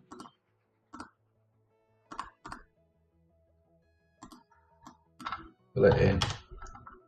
36. You don't always have to use, like I'll use red, you don't have to. You can use blue, you can use green. What I'll do is I'll use blue for this one because of his red nose. Go with my brush. Now my brush is, I'll make the brush a little bit bigger. Right, so it's size 15. Here's your coffee cup. Basically this here will be a cylinder with 4 sides. This will then go there, there, there, there, there, there, 2, 3, 4. So then bring this straight across.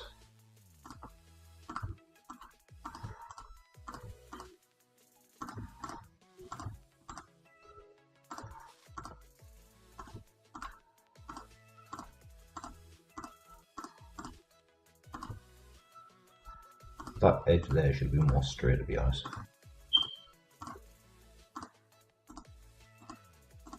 So this will be another edge in here to keep this edge neat.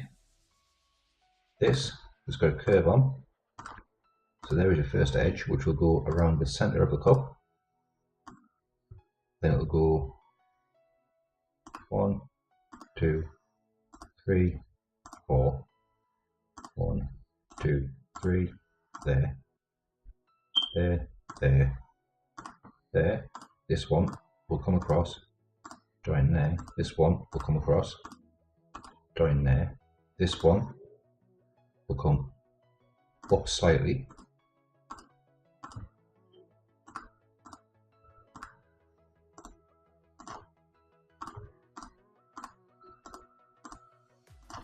Go down these ones. 1, 2, 3, 4, top. We go 1, 2, 3, 4, top.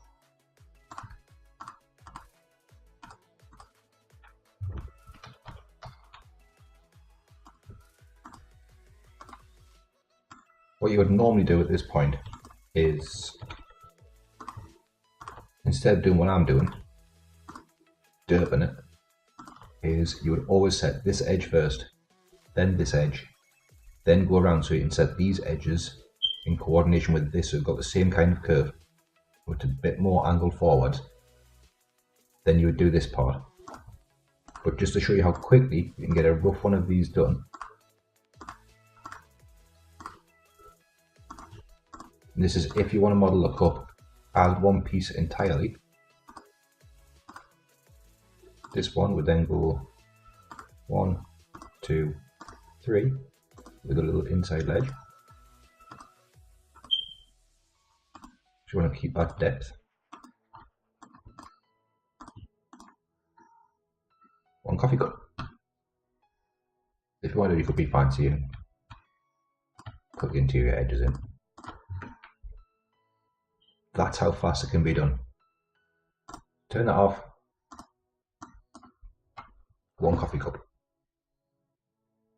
This is how quickly it can be done. I mean, this one isn't exactly a great example, to be honest, because I've stuffed up like this edge here and this one here. And what I would normally do is I would normally cut this edge in and that edge in separately, so you haven't got all of these extra faces down here. But this is how quickly it can be done. I mean, if we picked something more complicated, what's more complicated than a coffee cup?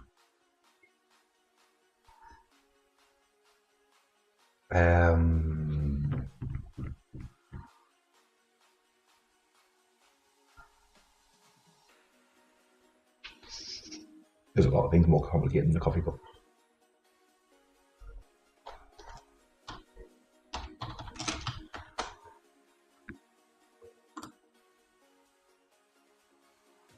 Would you like to pick one?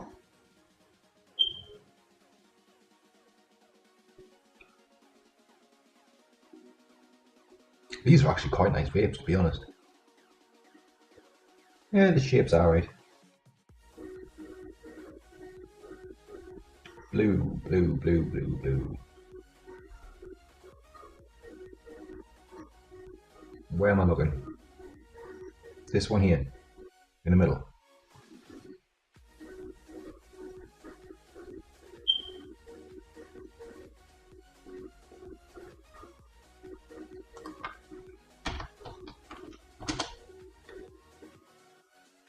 One of these ones, yeah?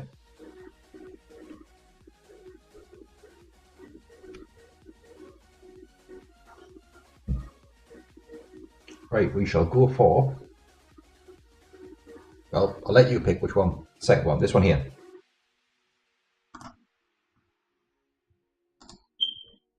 Right.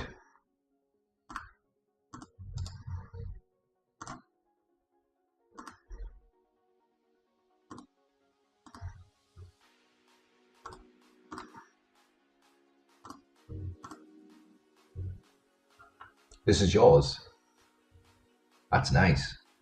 My partner's got a Smok Big Boy V8, I think it is.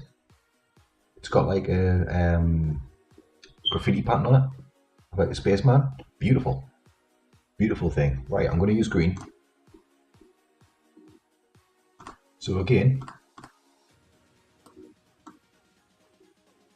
let's ignore all the little finer details.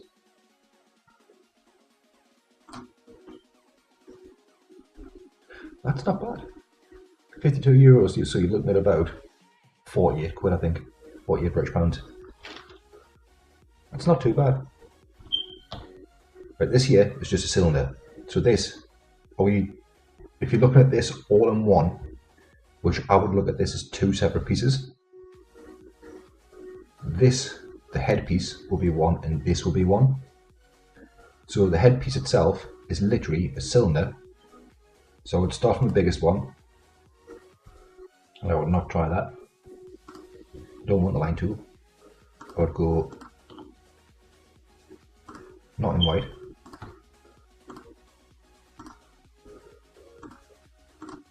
Make it 8-sided.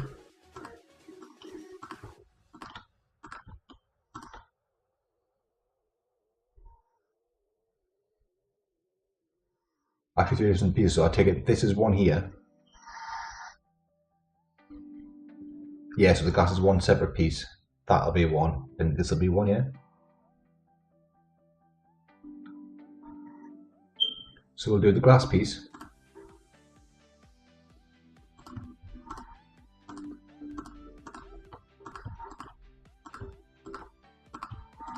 That has an edge that goes in over, exactly the same to the top here. But take it the glass piece extends up. Yes, and the bottom, the glass piece will inset into this part.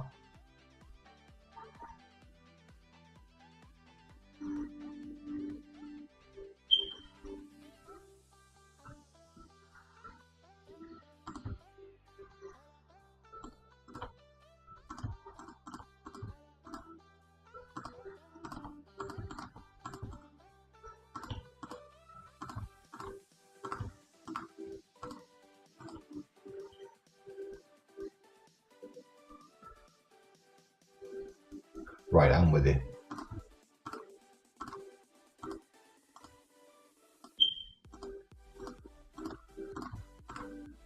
But this is, so what I'll do for the different parts, will change colour.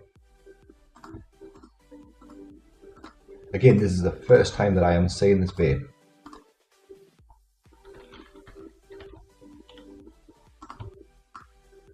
But this is just how quick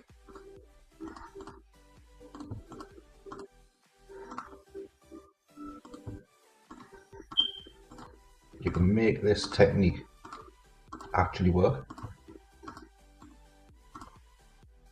Now this would be a very, very low poly version of this particular vape, but that is why the smooth modifier was applied. Because once the smooth modifier is on, that will increase your poly count, but it will also keep everything as close to the original as it can. So it was built, or rather it was designed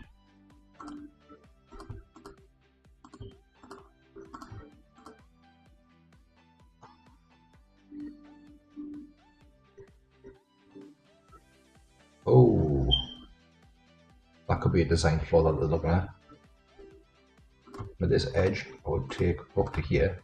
This edge should have really been drawn better. That'll give you your hole there. Moving further down, you've got your little coupling here.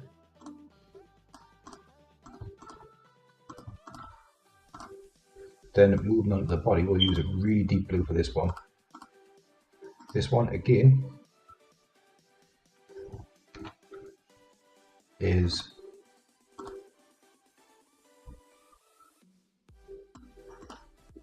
just another cylinder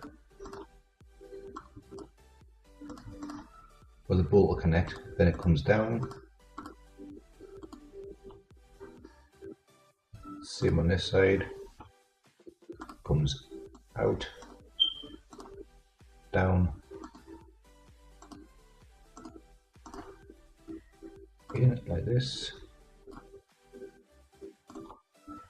Then this edge, because of the little grip here, what you're looking at, this edge will come across, this edge will come up, down, this edge will go there, that one goes across, this one come across here, this then will come in, on this side it will come in further,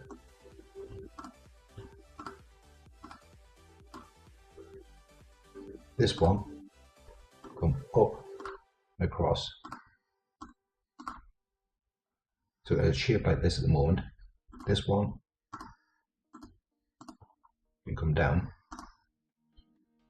in, down, bottom, there, there, there, here, there. We'll go straight up with that edge.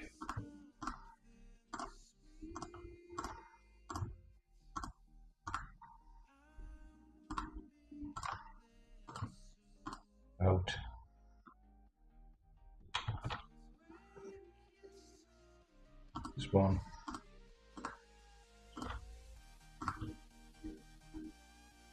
This one come out. This one go across that one.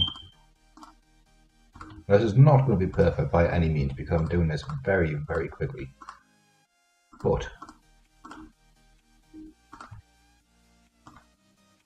it will give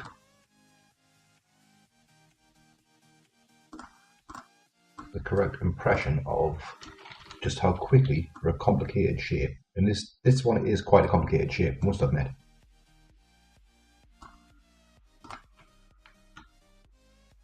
So it goes there. You can always rough it out with the only reason why I've got the swearing blocker on there is because sometimes my 10-year-old son could be watching, so I've got to be careful of the language thing. I've just realised my head's getting chopped off.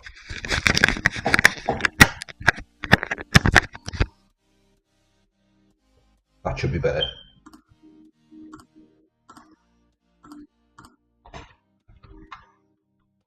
Then you've always got this little screen inlay in here, so this edge can come to here. Down, down, down, here, across, there, there, here, there, back up, like this. These edges can come straight across, that one can go around the outside, this one can go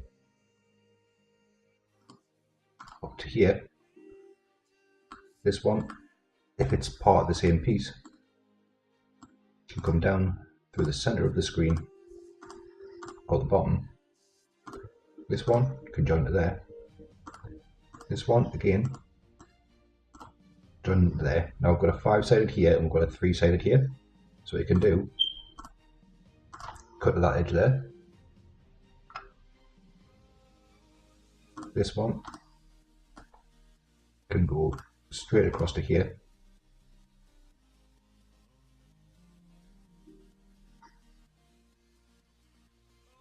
And then inside of here, this one, straight down, this one, help complete that curve.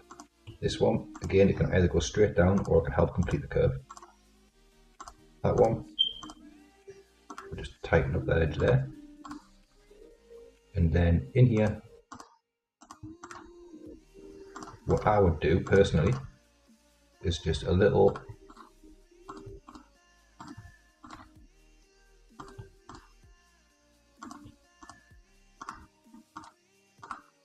extrusion in, just for the screen.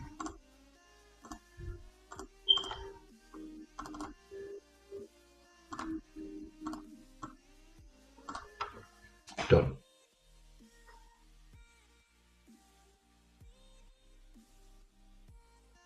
And that is basically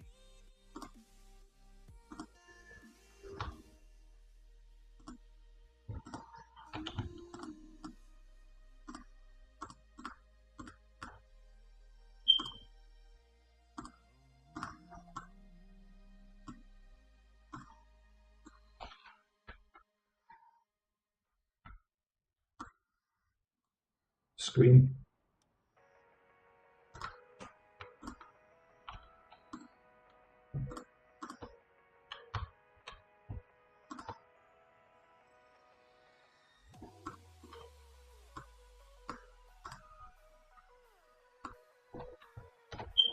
And there's a screen, an indent. It's not a very, it looks like a complicated shape because you've got these little vents that I haven't marked off in there because they can be done later.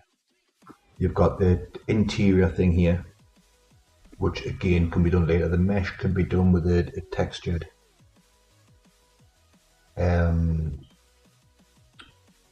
cylinder inside of the acrylic. So all these little details, like the nice to have, like the trigger, again, can just be a separate bit of mesh that you just like bolt onto it. the screen. It's flat object that you just apply either animated material to, or you apply a decal to make it look like the screen's on. They look complicated, but in a matter of 5 minutes, there's an incredibly rough, I do apologise how rough it is, but it's an incredibly rough polymap. But for the handle, like if I grab this and say new layer by cut,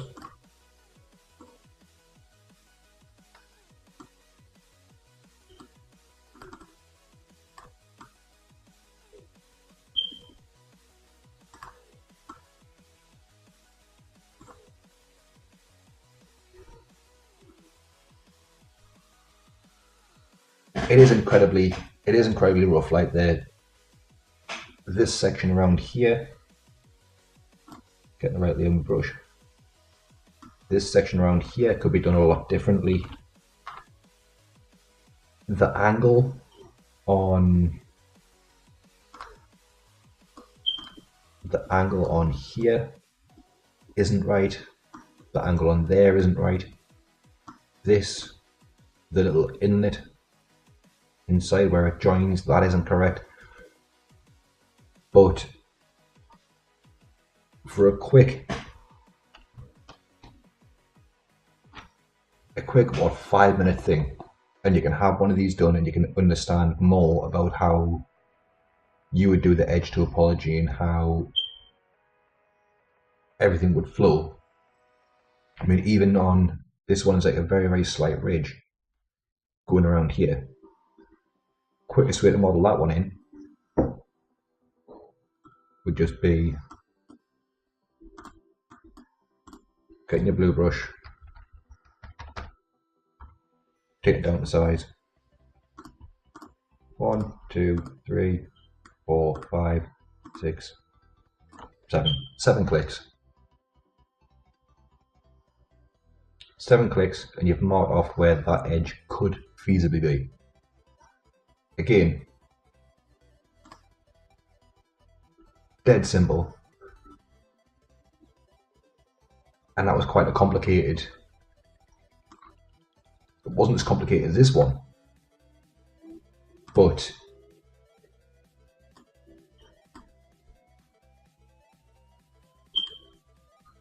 each one is like this was no more complicated than this. It might be a lot more work involved in this one, but it's exactly the same technique, exactly the same thing you're looking for. Like little indents where the curves are. Like the curve itself, I deliberately put an extra couple of edges in there because I knew this would be a square edge coming from here. Admittedly, what you could do is bring them edges across here, and what you do is you widen up this curve.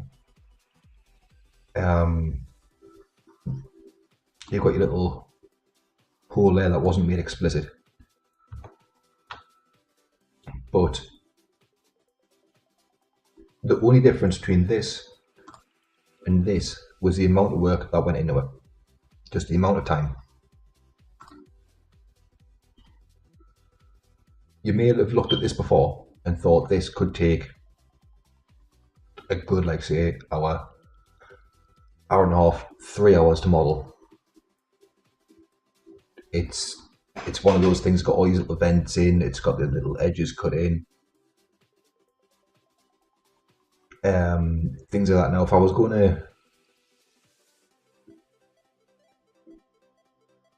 to demonstrate this, what I'll do, it doesn't, it's like I said at the start of the video, 3D modeling is a lot like Illustrator. If you can do it in less points, do it in less points. You don't need to go straight from a concept straight to high poly. Model it in low poly, get your basic edge flow in. As soon as you hit that smooth button, it should all work. Sometimes it doesn't. Sometimes you need to go in and do extra things like bolt holes and adding in little bolts and stuff like that. But even bolts, it's a 6-sided thing.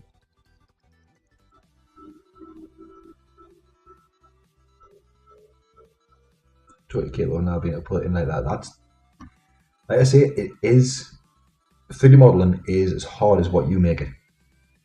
It can be incredibly difficult, depending on what you're modeling, of course. It can be incredibly difficult to look at a real world object and think, how do I make this? It's got complicated shapes. It's got like foam pieces. It's got LCD screens. It's got all these little sections cut into it. It's got this. It's got the other. What you need to do is, like in the car, drop your opacity, make an overlay, drop your opacity so you can see just the basic form. Just all you need. Start marking off where you think the edges are. If you don't get it right, you don't get it right. It's not one of those things that you can pick up straight away. It is simple, and even I was making mistakes when I was actually developing the method. But it's one of those things that once you get to know how to do it, you fly through them. Like I've done 3 in 2.5 hours, and I was explaining this one as I was going through it. So basically now, I know that if I was going to make this, I would know that to start off, I could either use a 1, 2, 3, 4, 5, 6, 7, 8, 9, 10, 11 high cube by 1, 2, 3, 4, 5, 6. 11 by 6 cube. And I could build that shape. Or you could start with a 3 by 1, build this shape here. Then it's like extruding, moving out, extruding straight across, going straight up, over the top, pulling this one over the top, building this cylinder first, so you can get these edges come down. Pull it across, straight down, there's your LCD screen, extrude that one up. There's so many points on this smock you could actually start from. And it's just a case of saying, right, well, I could use a box. It's 3 by 1.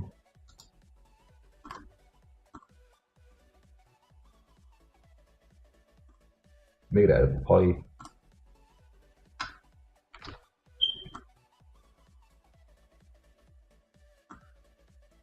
Make this so it's more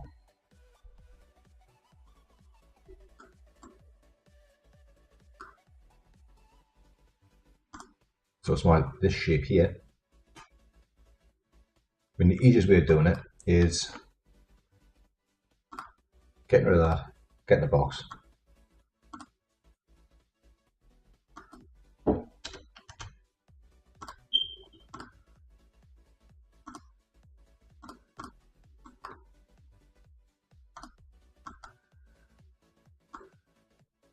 Even that one down, edges there, connect to, and then you go into polys, strip out them, edge,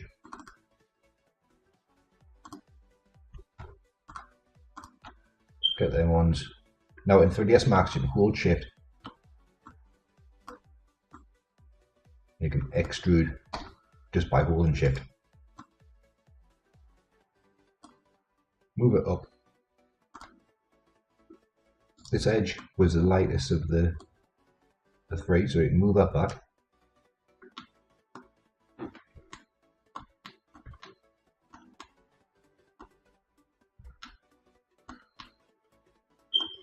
So this shape here, we put on edge faces, is effectively this shape here.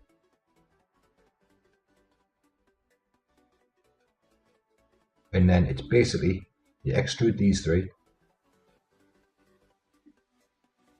This is how fast it can make modeling when you use this technique.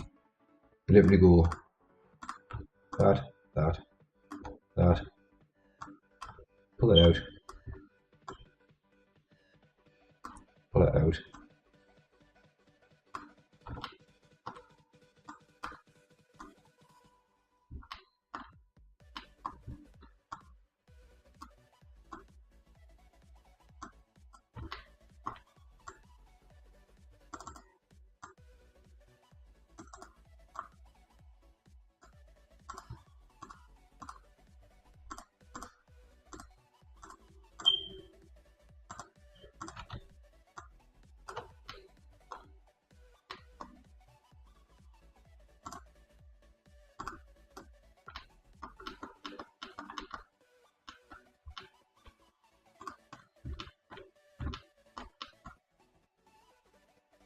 And this is without looking at the reference.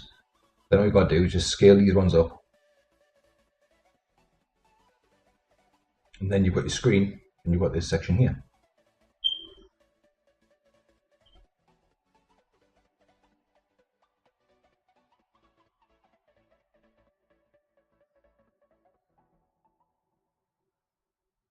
This is why I use 3ds Max, because to, like I say, to extrude, like if I wanted to make this band here,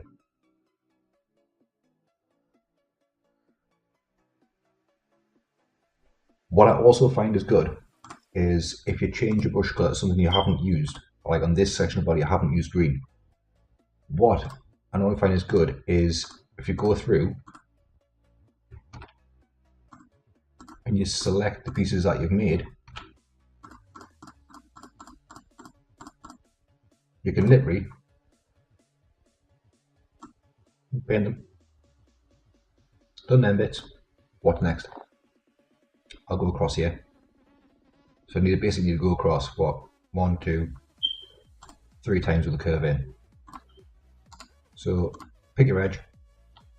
You go 1, 2, 3. Spin it around.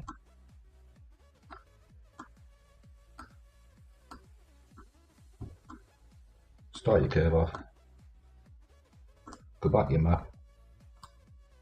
That one, that one.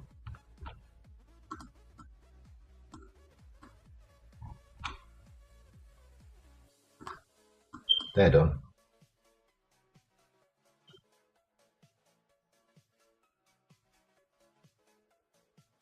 So you can look and see what you need to get done.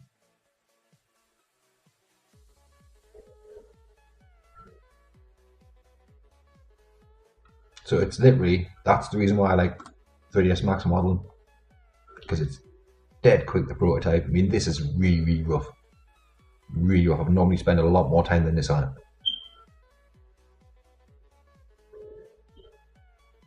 Yeah, you can.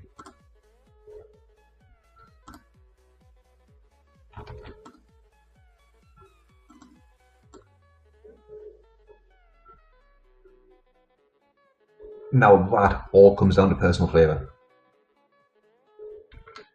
I think they've both got their own benefits.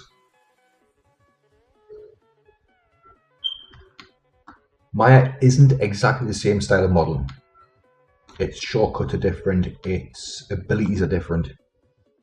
The things that people make in them is completely different. Like, if I wanted to build, like for one thing, I have to reset my workspace in 3ds Max. All goes back to refresh opening. If I wanted to build, say, a house in 3ds Max, I can literally go in here, pick a wall.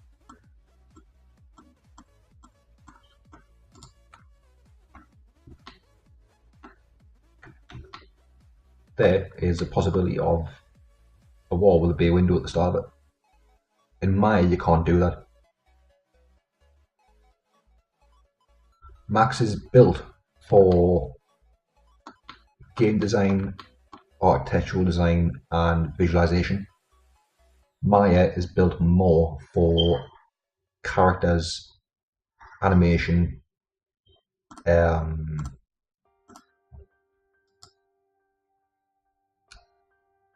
more things that you would normally interact with. Foliage. There's a bunch of trees. So yeah, you've got all of these here that are inbuilt into Max.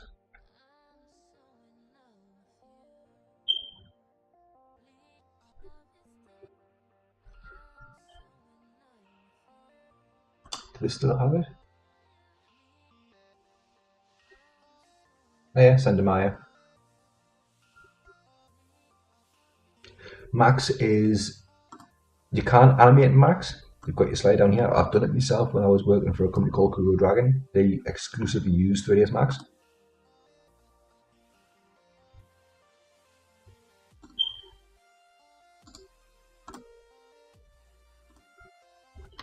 Max is more for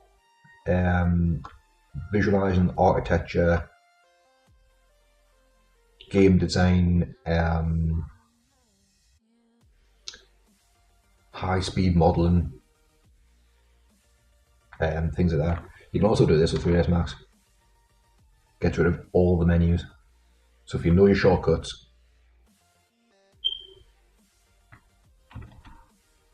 that tree may look low poly, but it's actually 20,000.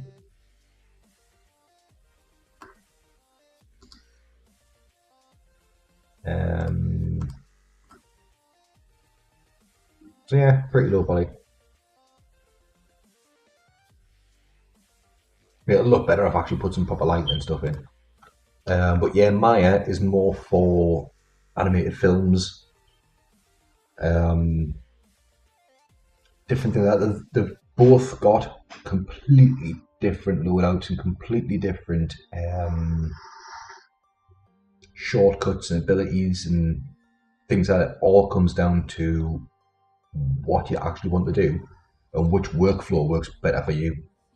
Like, I specialize in mechanical things really, and like machines and vehicles, so I don't really do a lot of characters. So I would do all my rigid bind and rigging in Maya,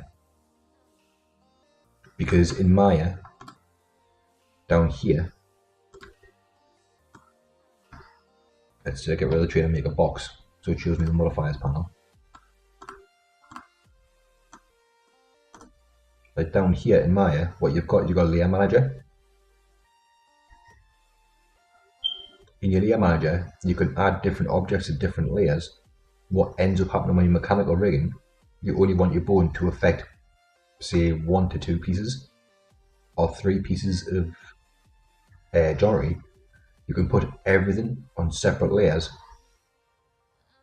rig the bone you want, go to each layer, deselect everything, turn that layer off because that bone's done, go to the next one and just do that for each bone. That's what I did for, I've got it in my Discord, in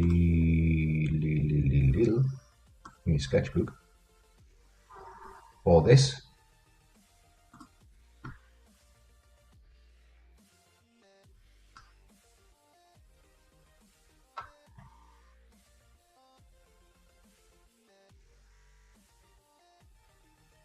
Maya is good at rigging anything, for rigging characters which are organic, for rigging characters which are mechanical, like what this is.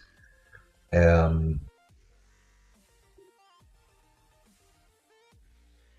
layer trick I would just use on mechanical.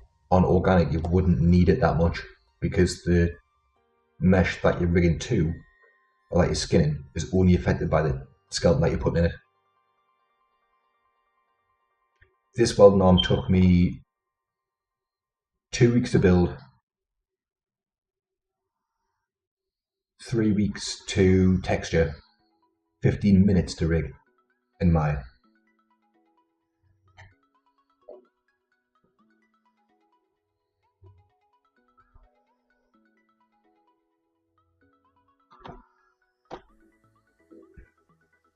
It could be worth asking. It was handy when I was using Maya at uni, because what you can do if you've got a really, really heavy scene, instead of using proxies, which I've always found to be a little bit tricky, is what you do is you add different objects to different layers, and you can make them reference layers, which grays out the object, but it doesn't make it selectable, or you can hide that object completely. And it's also easier to set up shadow layers, beauty passes, different render passes to speed it up. I don't know how easy it would be to incorporate into Blender's scheme, but I know when I was rendering this, I mean this in the scene, it was rendered into real footage with a shadow pass, a beauty pass, and it had a diffuse map, it had a specular map, it had a bump map, all for, like, this section was all damaged. I hand painted all the textures. I made all the little decals for it. Yeah, it could work.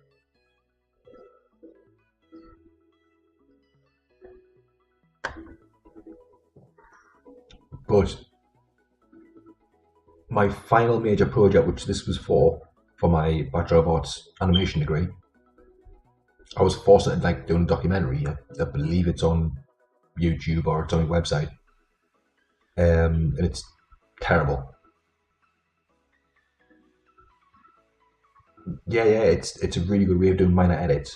Because like, say what you can do if you didn't want to touch, like say the wire box at the back, you can hide that completely, or you can make it a reference. And if it's rigged, it still stays in place. You just can't see it. So instead of moving the box out the way, you just hide it, and you can edit like behind it. Like if I want to edit behind this motor, I could just put this little motor on another layer and hide it, and it's out of the way. Max has got something similar where you can right click and hide selection, and you can do this. The thing about Max doing it is if I go into here for edit poly, I pick some polygons,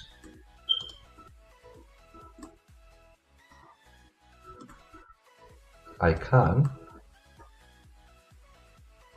when I find it, hide the selected polys.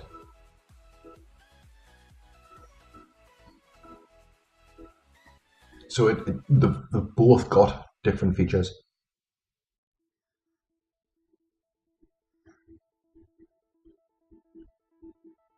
This is a feature that's also available in ZBrush in lots of different 3D software.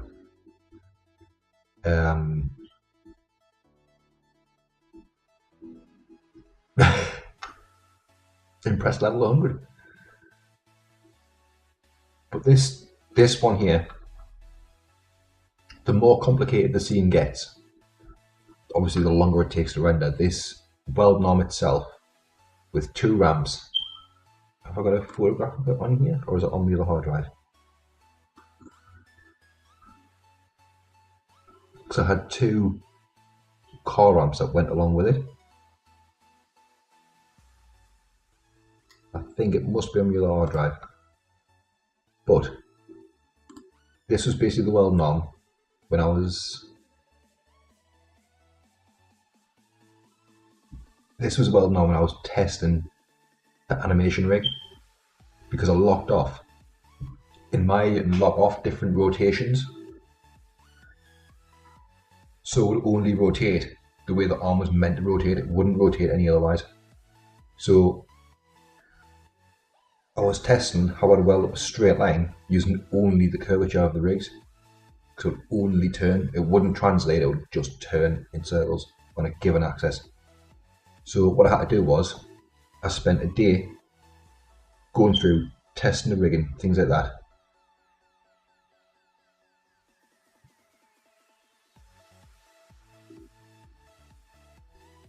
It's a complicated process in Blender. In Maya, you right click in the little menu on the right and select lock.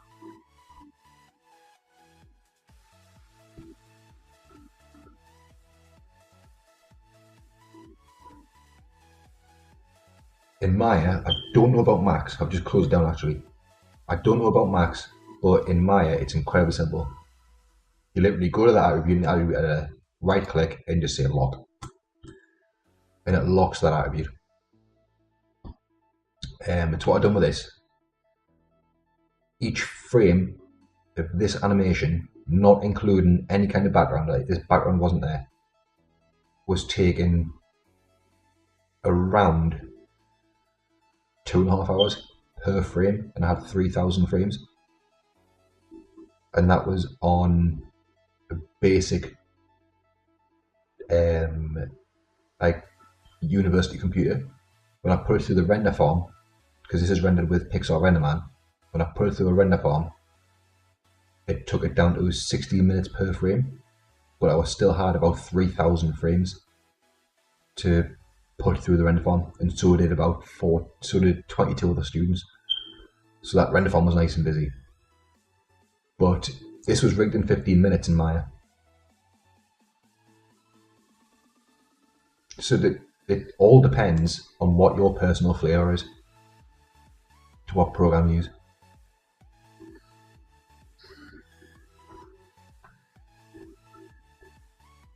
So it can take a long time.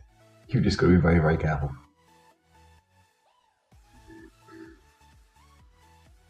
I don't know if I could do it anymore. Like, I don't know if I could rig another world now in 15 minutes.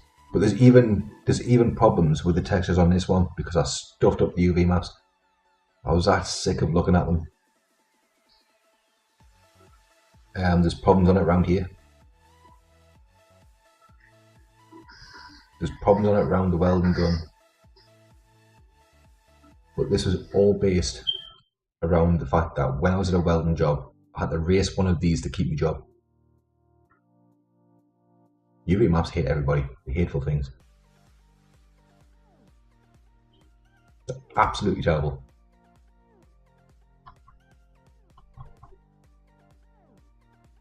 Why is it saying I'm testing your recording software when I'm not?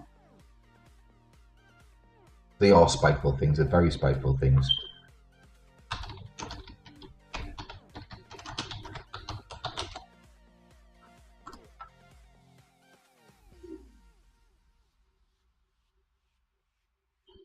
I don't know why, but every time I update my title on Twitch, it always changes it back to the one beforehand. For 3 weeks, I had me down as playing Guild Wars 2. I was nowhere near it.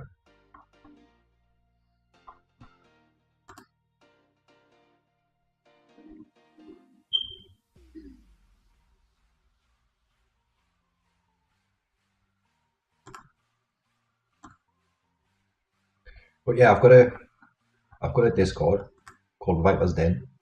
The linkage is just down there somewhere. What I'm going to do is in education and training. It was ridiculous. It was like, come for Guild Wars 2. Oh look, what am I doing in 3ds Max? Come for Guild Wars 2. Why am I screaming at the computer because Windows has died? Honestly, it was ridiculous.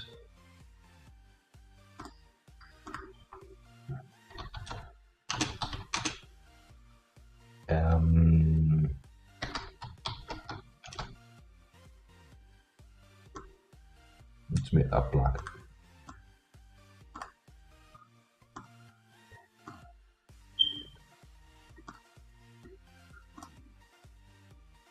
Now what I'll do is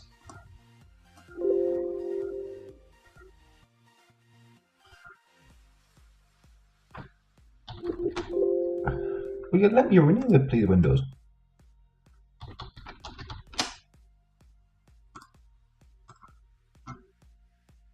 If you make a polymap there,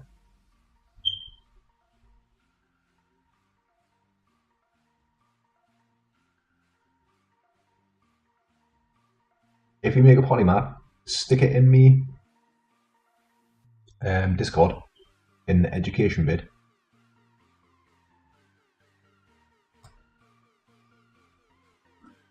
Or actually,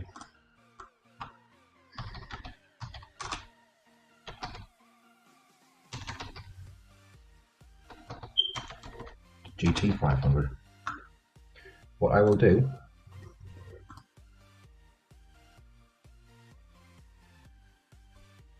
is within my Discord,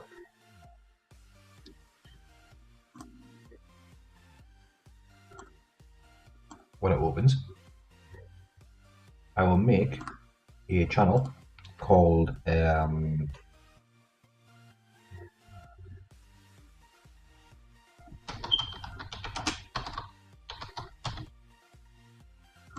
Training Progress. In here, we'll be posting all of the work in progresses and stuff like that.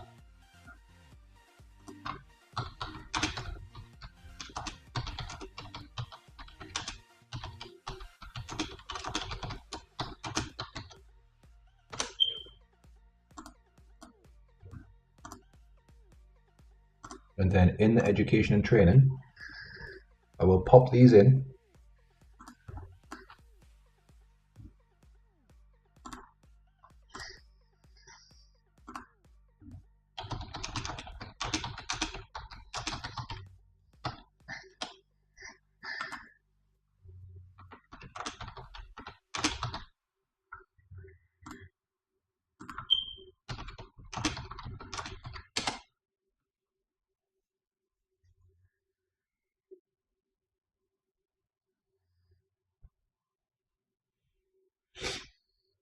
So they are both in the education and training.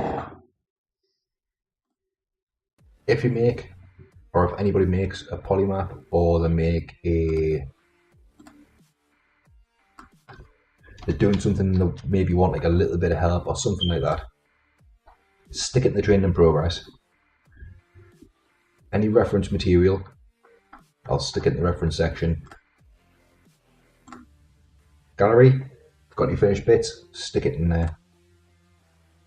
Sketchbook, so I'll just whack all my stuff. If you're going live, by all means, stick it in the self-promotion. In the art challenge,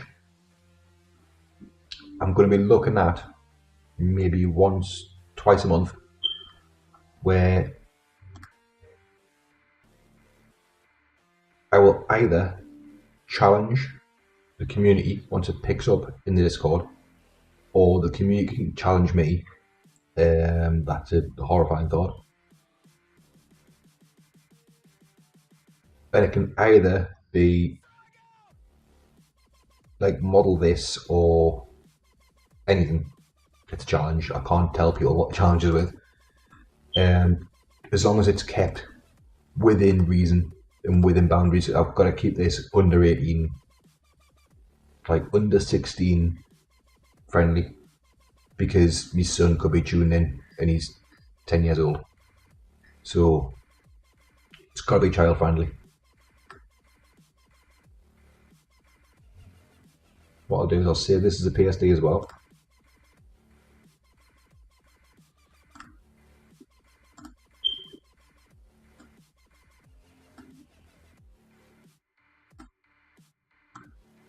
But yes, that is the polymap technique. And what I will do is next time I can stream, hopefully soon, because I've really enjoyed this one, is I will have to do a one based on animation, because I had a request for it. So I'll be going over the fundamentals of animation, going over some staging examples, going over different things like that.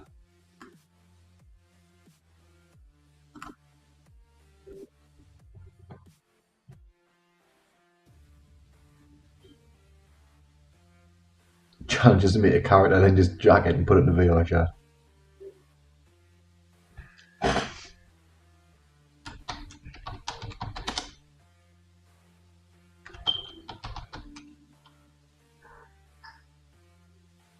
Oh, I forgot what my commands are.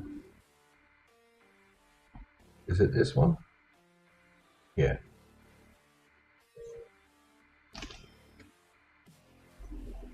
There's 5 jokes in there. There's also some little freebies.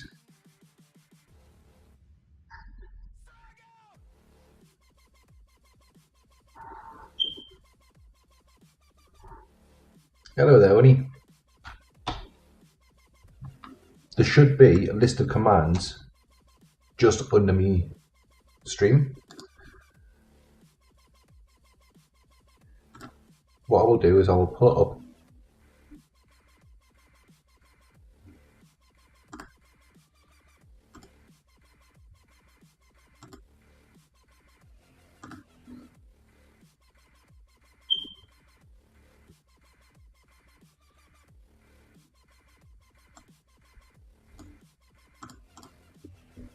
Yeah, it should just be joke 1 to 5. I haven't got the command set up properly yet, only. It was literally on the spot.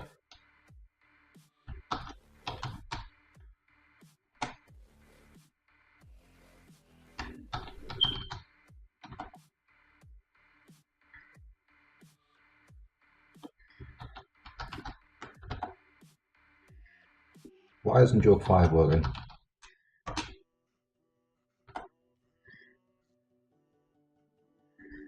Yeah, I need to go through it all, to be honest. What I want is a dad joke simulator, but can't quite find one that works at the minute. But I do believe that at 11:45 that is going to be made, because undoubtedly my son will have me up at 1 o'clock in the morning again. Hopefully I will be streaming soon, if the children sleep.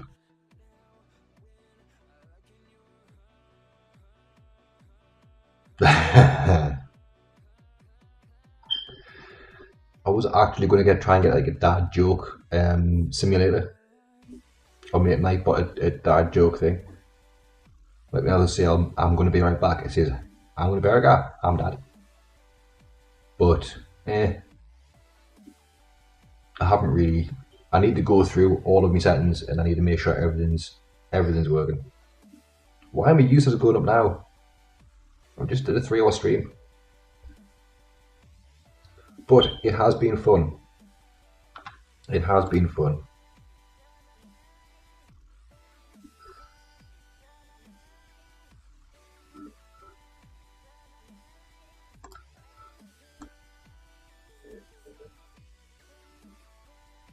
There's a streamer called Zul'jin. He plays a lot of Atlas and he used to play a lot of Ark.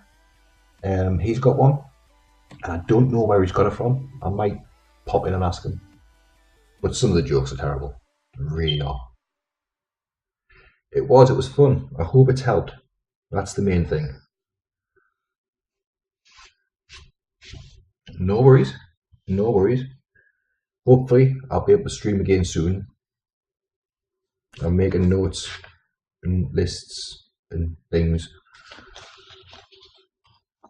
If I do the animation one, it is going to be stressful. Thank you for following Oni there. Why isn't the alert box and stuff working? There it is. Finally.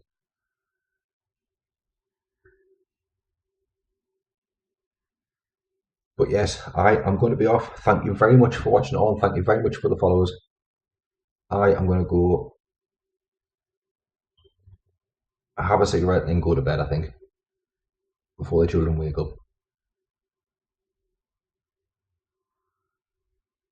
Who is on?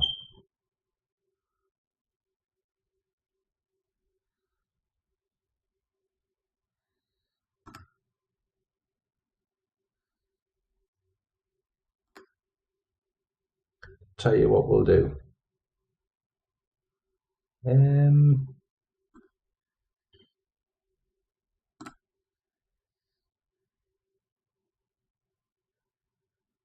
Let's have a raid. Let's go raid Zul'jin. He's playing Anthem.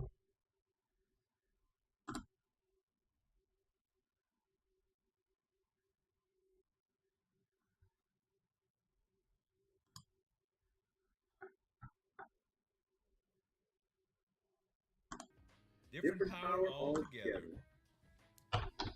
Old River Arts, the party of full rain. Welcome, man. Thank you very much for the rain. We get some love here for Old River Arts, and we can do a little something too. No, this one.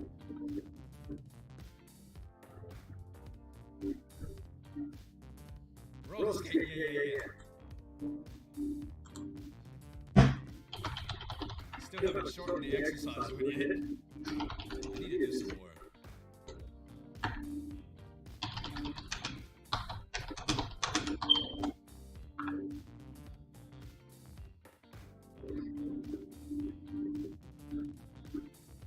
Welcome, River. Thank you very much for the raid, my friend. Hope you had a great stream. Can we get a shout out for River chat too, please? Thank you very much, man. Hope you have a good one. Hope you have a good one. I'm gonna run over and pee. It looks like the server's gonna be coming down in 2 minutes too. Let's see. Let me take a look at it when I come out of here. I think it might tell me. But yeah, if anything, we're gonna cut up with Drax for a little while. Shield protects you from effect split when stumbling when hit. I don't see that server message anymore. Let me go see if Drax is in Discord. And he happens to be. What up, dog? What up? I just got done saying, what's taking him so damn long? Well, look, I was just about to finish a mission. So I had to finish it, and then I just got into this new area. There was tutorials, and I had to see what my gear was, and I still haven't peed, but I wanted to come let you know that I was coming. I saw a server was going down message. Did you see that? I did not see that. No, Okay. the chat was saying that you saw it, but I Yeah. did not. Oh, look, the server will shut down in a minute and 54 seconds. Oh, maybe that's an hour and 54 minutes. It's like right on my screen. It just popped up. But it went away now. Okay. Anyway, I'm gonna go pee and refill my drink and stuff. I'll be back in a few, man. All right. Did you I did not because I didn't want it to bring out the mission. So you can try doing that again. Yeah, that sounds good. Invite friends. Zoom. Why? Okay. Your squad is ready. Okay, cool. I'll be back in a minute, man. Back in a sec, chat. Chat. He didn't write it up. Yo, what's up, Slip? How you doing, man? Yeah, Italian. I don't think the exposure effects are that blinding. I haven't played a whole lot.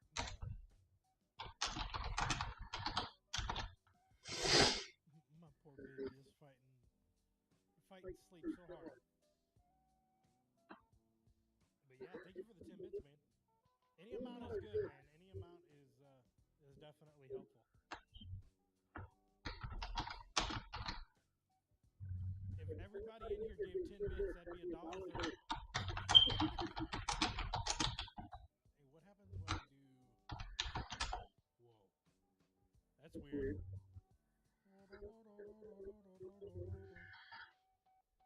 I guess I probably shouldn't do that. It's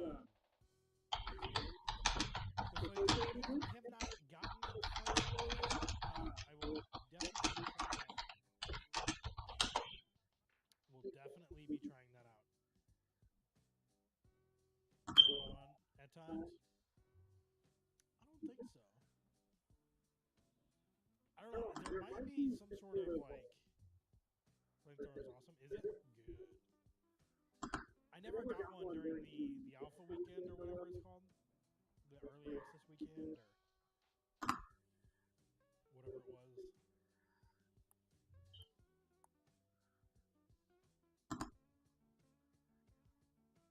Yeah, I never got one.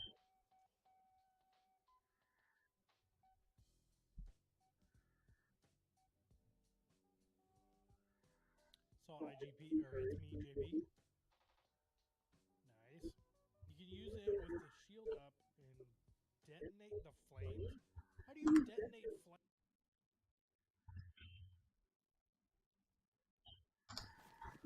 Play with this.